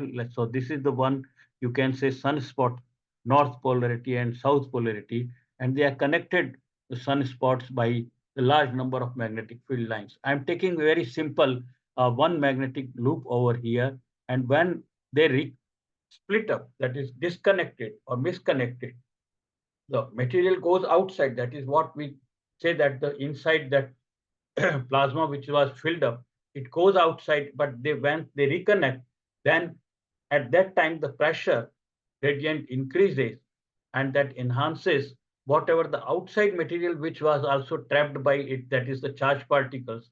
And so those charged particles comes to the very high speed, and that non-thermal, what we call is a non-thermal speeds, okay, governed by this acceleration, or you can say Fermi accelerations, and the charged particles gyrate and they go down all the way to the foot points. So when they go and gyrate over there, during that also they produce the gamma rays or X-rays, okay, down when they hit with the magnetic field. But during their passage, they produce the soft X-rays also, and that is governed, when I say soft X-rays, governed by the temperature, that is E equal to kT. But when the non-thermal, when they are moving very fast, that is almost of the order of a half c, 0.5 c, then that is the speed is governed by the half mv square energy, and they collide with the high temperature plasma at the chromosphere, and they produce the flares, hard X-rays, that is the non-thermal X-rays, and also the microwave radiations, etc. I will speak now little faster because time is over. This is the, dear students, my first creation when I was a student, PhD student. I was absorbed by Physical Research Laboratory, Indian Space Research Organization, and I was asked, given a challenge to build observatory, okay, on the barren island. Nothing was there inside the Fateh Sagar Lake in Udaipur. So this is actually a shape of modern Udaipur Solar Observatory. When I started, we made a very simple big telescope, of course, but simple telescope to take the images of the sun every day in hydrogen line H alpha filter and the other photospheric images, etc. Multiple, that is multi-wavelength observations. And this another was my big opportunity I got, is to design and develop the X-ray mission to study these explosions on the sun, that is known as solar X-ray spectrometer. And this mission was very, very much successful. I am proud to say this is a historic mission in ISRO, which worked right from 2003, the date of launch, to the, I mean, when it was deorbited because of the expiry of the fuel was finished in 2011. So for 8 years, it produced large number of set of observations, and still we are analyzing, and we published more than 20, 30 papers out of that. So this was actually based on the some kind of to understand.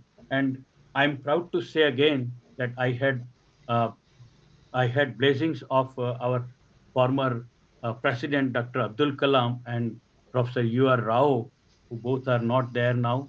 And the idea was that, and this plots I have shown the theoretical calculations which I made on the, as a function of energy, how the photons, that flux will be released when it is below 10 keV and above, that is 1 keV, and above 1 keV, how it will be.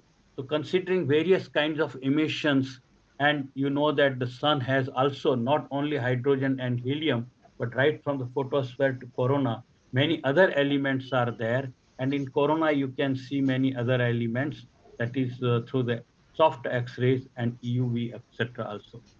So basically now I would like to say the very important discovery which was proposed for the solar X-ray spectrometer is these two lines. If you can see these two lines, that is, one is the iron line and the other is the nearby, almost sub keV resolution was required, the nickel line. So these two lines, they were never discovered. And by our theoretical calculations, we proposed that whenever the flare takes place, please understand, when the flare will take place, that is the temperature when it will reach more than 10 million K, then this iron and nickel will pop up. They will be visible. So this was really, Dr. Abdul Kalam was impressed, and Professor U.R. Rao, of course, who was, I mean, blessed, I was blessed always by him. So he appreciated this physics. The second part also, you can see just now through the model I told you that the thermal bremsstrahlung for the soft X-rays, the non-thermal bremsstrahlung, that is the for the hard X-rays. You can see here that this blue line, on the right side, I have given the plasma codes which I considered for this theoretical model. And you can see that this non-thermal emission also takes place, and at that also during non-thermal, these lines also should be visible. But the super hot component, when the flare goes some 40 million K or something, these should be better visible. And first time, if our instrument is sensitive, then it will be visible. So we employed actually the silicon detector, silicon X-ray detectors that is sensitive in soft X-ray, and the other one is the cadmium zinc telluride detector. These were new detectors. They were never flown in the space. They had never any space heritage. But I took the risk, dear friends. Somewhere you have to be very intelligent. You have to be courageous. And we designed our ISRO, designed very nice instrument. You can see the size of the instrument by comparing this pan over here and the very small size, the zero point 0.3 millimeter and 5 millimeter are the cadmium zinc telluride sensor, and the 3 millimeter almost is that silicon detector inside, and the electronics box, control box, etc. And this whole thing was mounted on the GSAT-2 spacecraft. GSAT-2 spacecraft, and then it was launched in May 2003. And you can see that everything was a good luck at that time, that even we were not having very precise systems, but this satellite stocks on GSAT-2 was precise and perfect launching took place.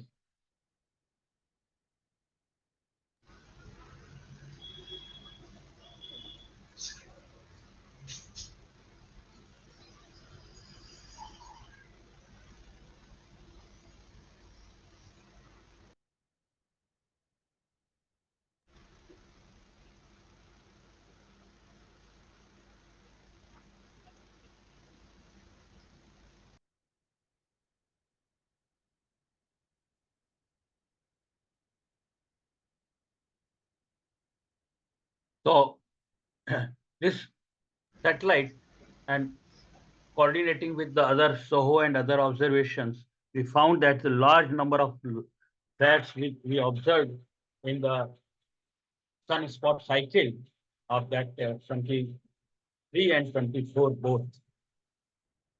You can see the sunspot coronal mass ejection that came out. And during this, such kind of explosions on the sun, we could see that the of we could see that uh, how the flares we can see in different energy bands. So different colors basically are of different waveband energy bands. Uh, the instrument had many kind of specialties. It was taking observation in 256 channels, energy bands, and so few I have shown over here. What this had could observe a very small kind of flares to the big size of flares and medium size of flares. So y-axis is the flux.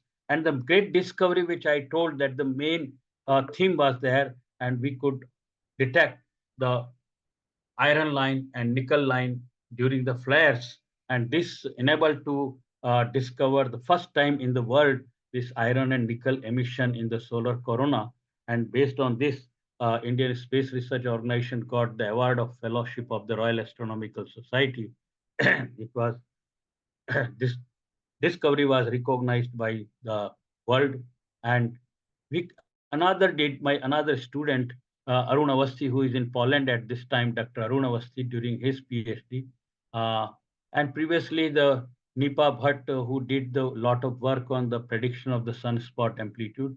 The Arun actually told that as a different energy bands, the peak of the profile varies over time. That peak comes slower and slower as we go down to the thermal side. That is, the soft X-rays start first, but the peak later, while the hard X-rays come later, but the peak first.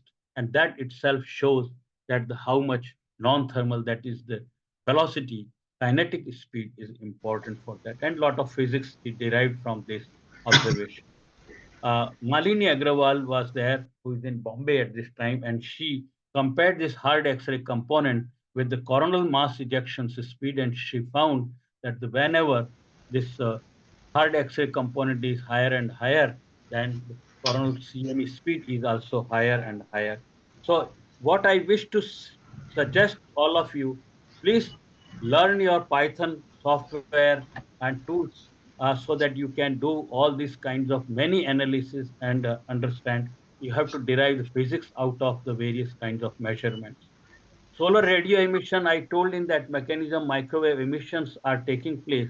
There are from the sun four different kinds of systems are there, and that is the one what we call as a thermal bremsstrahlung, gyrosynchrotron emission, plasma emission, and the electron cyclotron emissions.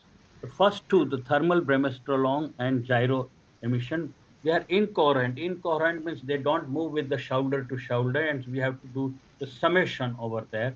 While the plasma emission and electron cyclotron, they are the coherent, and so we can derive the different kind of radio emission. So what basically the first two are responsive for the background radio emission, while the other two are responsive for the various kinds of bursts. So here I have written in the left side what are the frequencies they are governed, but in the first two mechanism gives the background, but you can see type 2 and type 3 radio emissions, what we call, and type 2 radio emissions are actually produced by the shock wave propagation. That is when the coronal mass ejection is ejected, it actually takes the real plasma outside, and then the shock actually gives the oscillations to the plasma, that is electrons, and they produce the radio burst that is known as. And based on this type 2 radio observations, my student Tushar Bhatt, I don't know whether he has joined or not, but Tushar Bhatt came out with a very good paper, and this year we published a paper in solar physics. And you can see that the idea, you see, you have to generate the idea what is not known, where is the research gap, and even as a student you can do that. And you can see here that there is a type 2 radio burst which is associated with this kind of a poor weaker magnetic field, while this strong type 2 radio burst is associated with this strong magnetic. It means magnetic complexity, which I showed with the rubber band, that toroidal magnetic field is responsible for the starting of the radio frequency. And this was not known. So this actually we discovered that really the starting frequency is proportional to the magnetic complexity, and the shock velocity also is actually relative to the magnetic the complexity, etc. So this is how you can do research in your uh, colleges, etc.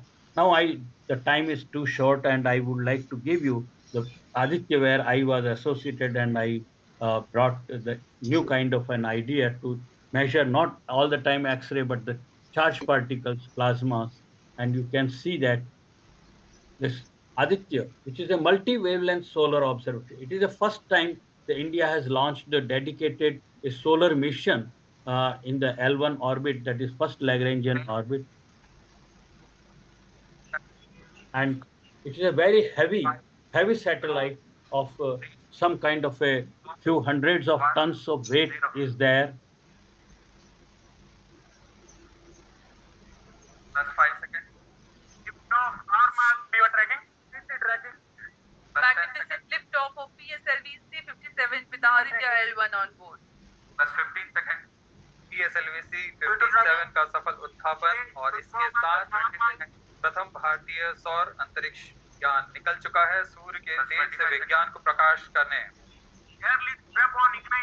इसके साथ ही एक और कदम है अंतरिक्ष सफर में भारत की उपस्थिति Just give you this why this video, because it is not simple launching. Many things are there, many systems to be separated also on the way, and big engineering is involved. Following on the trajectory and developing nominal thrust. The bright fumes against the clear midday sky. Rocket launch is more than just a sight to behold.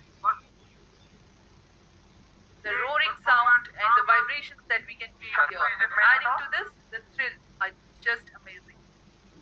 Downlit and airlit strap-ons operating together with the first stage S139. Now this straps actually to be removed. Okay. See, this is a big joy. जैसा कि निर्धारित है, ground lead strap-on को separate कर दिया गया है और प्रथम चरण का निष्पादन सामान्य है। इस घटनाक्रम में एयरलेट स्ट्रैप-ऑन को यान से पृथक कर दिया जाएगा। Airlead strap-on separated. This also separated. या इसकी भी पुष्टि हो गई है। Okay, so what is this first Lagrangian point? That is, in actually, there are many Lagrangian points in the space, particularly in our solar system. Let us talk. So, what I would like to show here is the Earth. This is the Sun, and this is the first L1 or point. Then this L2 is opposite to the Earth. Then this is opposite to the Sun is L3, L4, and L5. Now, the Lagrangian point is a point where the gravitational force between the two celestial objects, that is the Sun and Earth, are equal. So your satellite can go around this sun at a one stable point and take the observation. Or basically, I want to say that the Earth remains, satellite remains in a very small orbit and then continuously see all the 24 hours to the sun. So we can make observations over. Similarly, at the L2, you can see the night sky also. So different Lagrangian points have different science objectives. There are many instruments, as I told, it is a multi-wavelength observatory. There is a visible coronagraph is there. Okay, there is an ultraviolet coronagraph also is there, and then the low energy X-ray spectrometer, like what I had done in the SOX, and then this high energy also is there. But the yellow color which I have marked, that is basically the Aditya solar wind particle and the experiment of particles, high energy particles, both. So solar wind as well, I wanted to study this. So you can see this is a PRL responsibility, and then similarly another charge particle experiment by the VSAC, that is at the our Thiruvananthapuram. So you should read about this, and if you have questions, then you can ask me Sir. many questions. Now, this is my last slide. This is my last slide. Hello, you want to say something? This is my last slide. Yes. Okay. Can you hear me? I am audible? Yes, sir. Yes, sir. Okay. Because all the students, almost more than 200 students are there and teachers. I just want to give you some idea. And first, I think you might have never seen such kind of a opportunity. You might have obtained.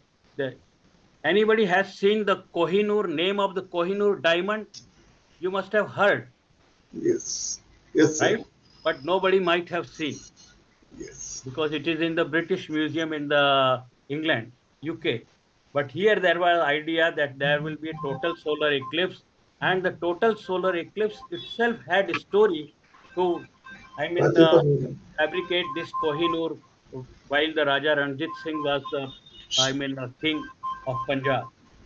So I would like to show that how this goldsmith actually fabricated the Kohinoor when he observed this total solar eclipse, and a similar kind of total solar eclipse was about to take place. And so we got an opportunity to conduct the whole experiment through the Department of Ocean Development and ISRO at the Antarctica, where you know that the 6 month sun and 6 months at daytime and night. So here it is the just a opportunity to see the shadow bands, the first shadow band. And now you please observe, I should not speak much.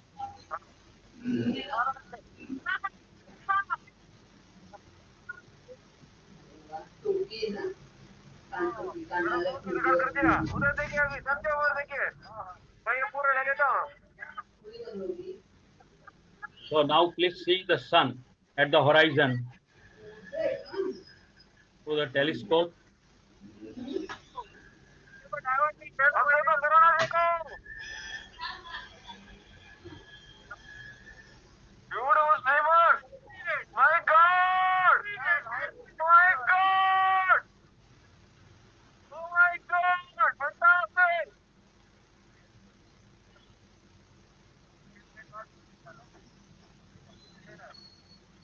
अरे क्या glow आ रहा है भाई दो आ गया और diamond ये आ रहा है सामने Please see now, please, I would like to have your kind attention how the diamond Kohinoor was visible. So this is the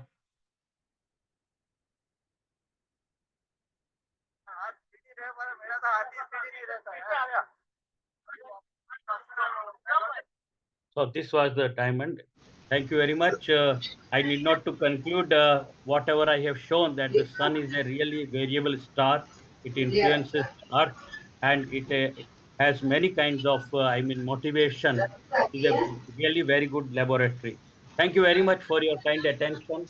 And if you have now any questions, you can ask me. Yes, sir. There are few questions in the chat box. I'll just read out one by one. Yeah, you please read out. With reference to the slide of the cycle of sun, phase 2 to 8, seems same visibility. What are the some of the non-visible internal changes that we can see but present? Which slide? The This size of slide? the sun you have shown. Yes. This Phase 2 yes. to phase 8. Yeah. I think yes. This one only, I think. So this I took the image of say few months back. This when the sunspots, but this was the actually basically as I told at that time theoretically calculated. This is the real observation. Okay, and the luminosity is based on uh, luminosity is based on this wavelength and based on the real observations which are conducted and normalized over the age of the observations from the different sun type of stars. Okay, next question. Is this type of evolution common for G2V type stars? How Yes, different yes, from K and F type of stars? yes. This birth and death and the evolution as a function of wavelength also is almost similar like this sun only, because this analysis is done using the data from the G type stars only. Yeah. The next question is by Himagna. How can we say so certainly that our sun will become a white dwarf? Because when a star dies, it can become a black hole as well. No, there are different kind of stars you are talking, and yes, some are this even the sun also will go into the black kind of thing, but at the last stage. But up to white dwarf, that is has been calculated up to 13 or 14 billions of years. Okay, not even later. If you will read, then you will find that yes, it will further reduce almost the gravity will be higher, but the mass will be there will be almost no mass. So it will be dwarf, black dwarf. Okay. Yeah. The next question is by Harish S. How do we measure sun spectral data as it was in the past? This picture. Yes, sir. It is visible. Oh, this measurements we can always make. You see, even in my socks also, and even in the Aditya also, we always make the intensity measurements through the instrument in different wavelengths. And even there are many missions as of now, many missions, maybe about more than 50 missions are there, which are doing work intensity measurements in different wavelengths. Because uh, in Sir, the solar, question that is was, that is what is uh, excuse me, total solar irradiance. Total solar irradiance, TSI, is now known, and lot of extensive research is going on that it is responsive for the climate change of small scale to long scale uh, on the earth. But there is a controversy at the same time. I should clarify. One is the TSI, that is total solar irradiance. The other is the galactic cosmic rays. I did not cover today in my this talk about the galactic cosmic rays. There are many things which I have not covered. I'm sorry for that because of the time constraint. And this galactic cosmic ray flux is I mean maximum when the sunspots are less. So they are inversely proportional. So people say that the galactic cosmic rays are equally responsible for the climate change as well as for the earthquake, etc. As I told you in my one of the slide, the earthquakes and volcanoes are more when there are less sunspots are there. It means at that time more galactic cosmic rays are there. But how the physical process is still not known, and people are studying very deeply that how these galactic or cosmic rays they produce the eddy currents. I hope many of students you must be aware eddy currents, EDDY, eddy currents, and they go all the way down and not stop. So lots of voltage to be created. So lots of work to be done. Yes. Next question. Yeah. Sir, why it is difficult to study that corona is hotter than the chromosphere and photosphere, even though corona is the outermost layer of sun? Yes. Yeah, that is what I showed that the mystery is there. Why it is hotter? So I told the two mechanisms. One is the sun is all the time producing the nano flares, okay, in the corona, because small reconnections of this weak magnetic field is going on. So nano flares and micro flares are all the time going on, and they produce the significant energy. I did not show today the my one student Nipa Bhatt her work actually when we calculated the from the SOX observations the nano flares and micro flares and how much energy is dumped. So you can calculate that, and students can really analyze even Aditya observations and calculate the nano flares contribution, micro flares contribution. That is the one mechanism, but the other mechanism also is equally important. That is magnetohydrodynamic waves, which come. You see, I showed that this sudden gradient is changing over here. So something is happening in this below the chromosphere itself, that magnetohydrodynamic waves which come travel all the way from photosphere to chromosphere and corona. During their travel, their journey, they dump the energy in the corona. Okay. Yes. Next question. Next question. Next question is the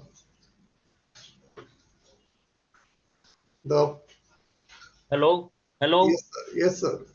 Why sunspots are present in some specific regions, and why toroidal magnetic field is strongest only when only in particular parts and not affecting other parts?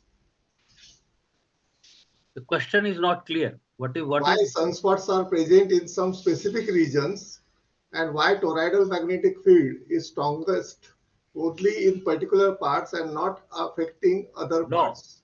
no. It is not in specific parts on the sun. What we call on the sun is active longitudes. Okay. And in the active longitude sunspots, as I told, the magnetic flux, that is the number of lines per unit area when it is significant wherever. So generally it is higher and higher magnetic flux is at the 60 degree, 70 degree of north and south. You might have seen that rubber band when I showed. Yeah. Okay. Nodes, number of nodes are higher over there. So split up takes place at those high latitudes, and then they travel from higher latitudes toward the equator, that they come toward the, and that angle is known as the shear angle. And you can, students in fact can measure that shear angle, and measuring this shear angle, what we call is a helicity, they can measure and predict the flare prediction. This is a big work to be done, and the students can do. You see, I showed one this recent 2024 the Tushar Bhatt paper. Basically, it was done by the students at Riva Madhya Pradesh College students, Anjali Dwivedi and some another student, 2, 3 students.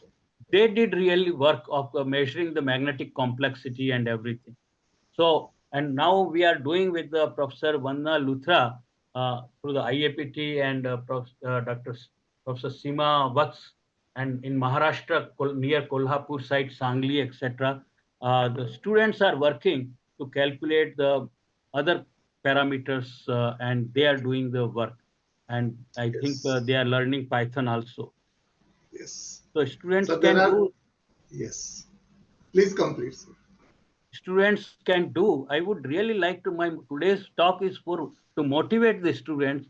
They can do, and the professors in the research laboratories as well as in colleges, they also have responsibility to tell them that what is the thrust area, what is the gap in research, small, because it is Yes. their college is only 2 to 3 years active time for study, as well as they get some 20-30% time for research or projects, etc.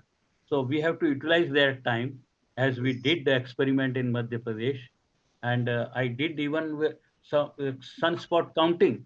Can you believe, Professor Shetty? Can you believe that sunspot counting was done for my one of the research work by school student?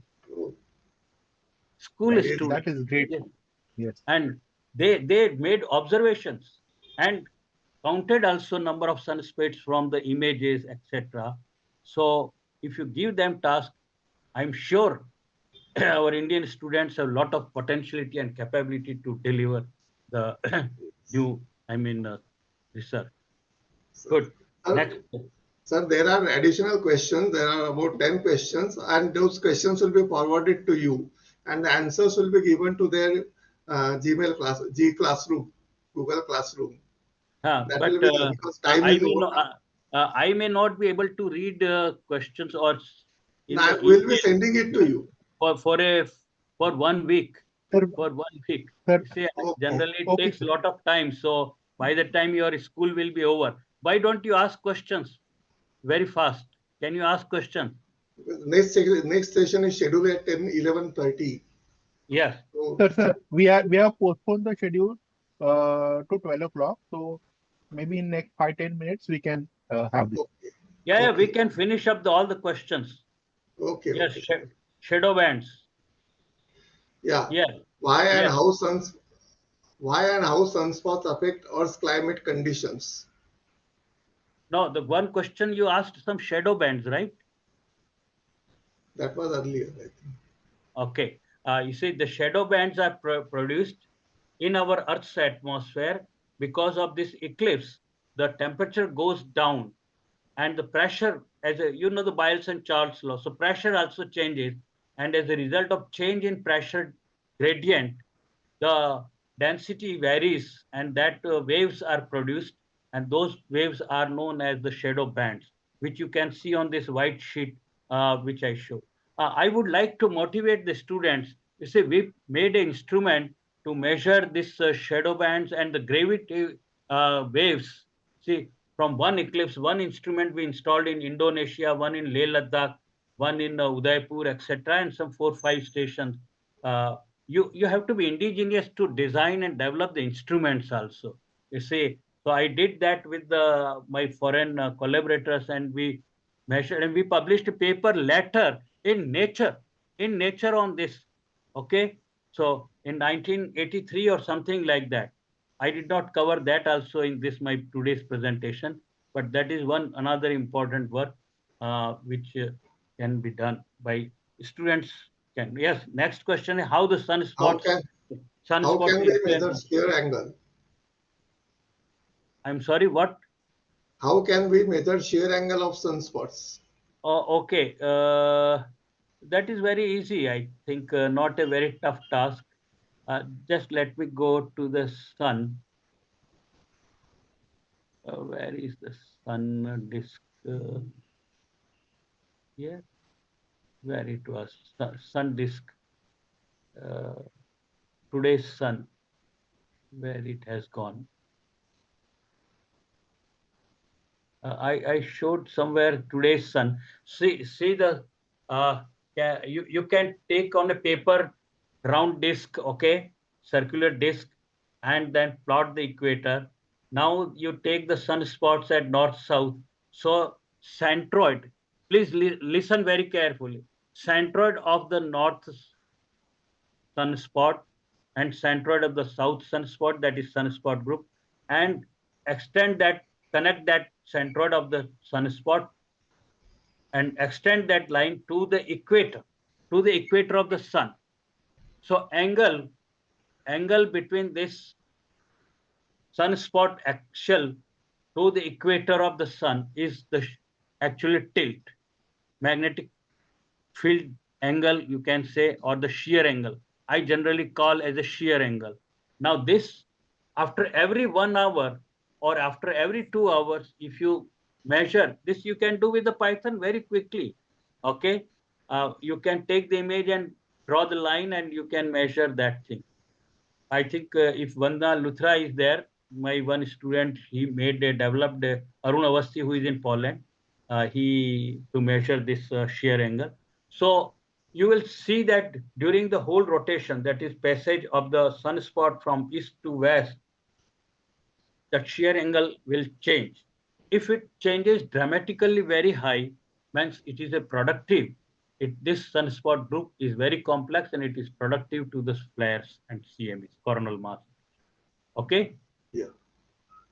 Next question. So one general question is what skills we need to become a scientist in this field, and what is the name of the field our discussion is going on? Okay. I mean, if you are doing scientist, I mean, of what nature? One is the people call engineers also as a scientist. No problem. That is also very good thing. And but if you have done MSc or MTech in physics, that is also good enough. You need not to go directly to take the astronomy. If you can take right from the BSc and MSc astronomy, then it is very good. That is preferable. Okay, but you can do good, I mean, very nicely good MSc in physics, and then you can enter for the research PhD work in physics, solar physics, or stellar physics, or astrophysics, astronomy in India or outside. There are a lot of nowadays opportunities for young students to do PhD outside India also, but there are a lot of opportunities uh, even better than outside in India itself at PRL, TIFR, IIA, even in ISRO to do the PhD research work. Even ISRO provides facilities for project work also during their BSc, MSc, etc. Summer studentship, so they can do a lot of work and show their talent. My one student who came from the, I think, Satna in Madhya Pradesh, Shirshalata Soni, who is now in USA. She came as a summer student in PRL, and then later on she did PhD in Satna itself, I think, and then now she was absorbed in ISRO, and now she has moved to USA. So there are many pretty good examples. You have to show your talent. Okay. Why does sunspots occur in cycles? Or because this whole thing, which through rubber band, which I showed, that first the buildup of that magnetic field is there, then it takes the decay time, okay, and then again reform. It takes the whole 10 to 12 years. That's why it is in period of formation, of the magnetic field, that is from colloidal felt to toroidal, and then decay of that whole thing. So it takes time. Yeah, the next question is recent study shows there is a cycle of change between the poles of the earth. Will the same happen in the sun, and that is responsible for changes in the solar spots? But on the sun, the poles are always changing at 22-year cycle. That is known as 22-year cycle. North becomes south and south becomes north. Okay, next question. The universe is expanding, then why not sun? No, sun, I told that also is expand, it will expand. Yes. Currently it is in hydrostatic equilibrium, and as soon as it will lose that outer layer of the helium, when it will expand, and when hydrogen will be less, so its gravitational force will be smaller, and outer will be keep on moving outside. So that will also expand, and when it will expand, it will become a red giant. Yeah, the Pallavi is asking from where we can get observations to measure and observe research works. Where we can do measurement of what measurement? From where we'll get observations for research work? From many places. From ground-based observatories, I can tell you from the Udaipur Solar Observatories, okay, and many other observatories at Leh Ladakh also of Indian Institute of Astrophysics. And then we have lots of space observations, space observatories of NASA, ESA, and India also. Almost more than 50 missions are there, and now what kind of research work you want to do, accordingly you can download the data, and what you have to do is you have to download the corrected data, that is calibrated data, or you should know how to do the calibration etc and correct the data, then take the images and then employing the either IDL or Python or other software you can do.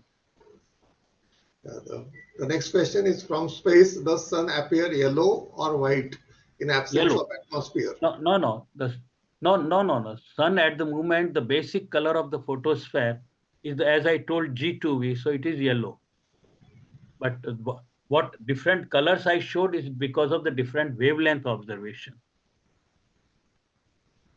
The very good question. What are your suggestions to young IT engineers looking forward to work in helioscience? What are the opportunities? What are the suggestions to young IT engineers looking forward to work in helioscience? Oh, many IT engineers already have turned up in USA and Europe, or they are hired for data analysis, and even for my data analysis at what we call as a BISAC here, that is the Bhaskaracharya Institute of Geophysics, BISAC in Gandhinagar. My data analysis are in Python. They are doing this IT engineers, very fresh. Two IT engineers they are doing, because I have come up with some new idea and a new kind of data which we have acquired from the polls. So we are doing, and that kind of analysis using Python only. So IT engineers have much more scope in astrophysics, astrobiology, etc. Even biology students also, I would like to motivate them. They can go for the astrobiology, space biology, physics, astrophysics, space weather, space climatology. There are many fields, and nowadays many I mean, research themes are there, research areas are there, gray areas. Even you will find the gray areas also on the website, what still not has been understood. So you can focus on that. But because these are college students, so I would like to suggest to take the small projects which they can deliver in time. Okay, I think over. No, there are questions, few more. We can forward it to you, but you can answer it in Google Classroom. So they will be getting after 8 days also. No problem. No, yeah. I mean, because I have already my commitments every day, for morning, evening. Okay. So no problem, sir. Sir, we will be maintaining our group. So today I will post these questions to you on the WhatsApp, and whenever you get time, you answer them. We will pass it on to the students. Okay, so I request Shubham to hold, Yes. and Yes, sir. So it was a very wonderful talk given by Dr. Rajmal Jain. The coverage, if you see, the particular topic was related to sun, but starts with the birth and sunspots, solar explosions, and its influences on Earth. Particularly the instrumentation part he has covered in a detailed manner, which will help our students to take part in this area. The life cycle of the sun and solar radiation particularly was discussed in detail. And what is the variation of luminosity, temperature, and radius of sun with the age? That is also very well explained. And certain aspects of thermonuclear radiation is also taken care of. Co-radiative and convective zones have been fully covered, and moreover, the missions which are for which he was also part of it were also shown through video. Sir, thank you very much on behalf of Wilson College Physics Department and IIPT Mumbai Sub-Region. I thank you, and we hope such type of cooperation will be there in the future also. At the end, I would like to appreciate IAPT efforts for this to promote and motivate the students. Thank you very much, and thank you to Professor Aluwalia for giving me opportunity. Thank you, Professor Shetty, for giving me an opportunity. Namaskar. Thank you very much. Thank you, sir. Over to Mahesh. Shubham, keep the poll on. Thank you, sir.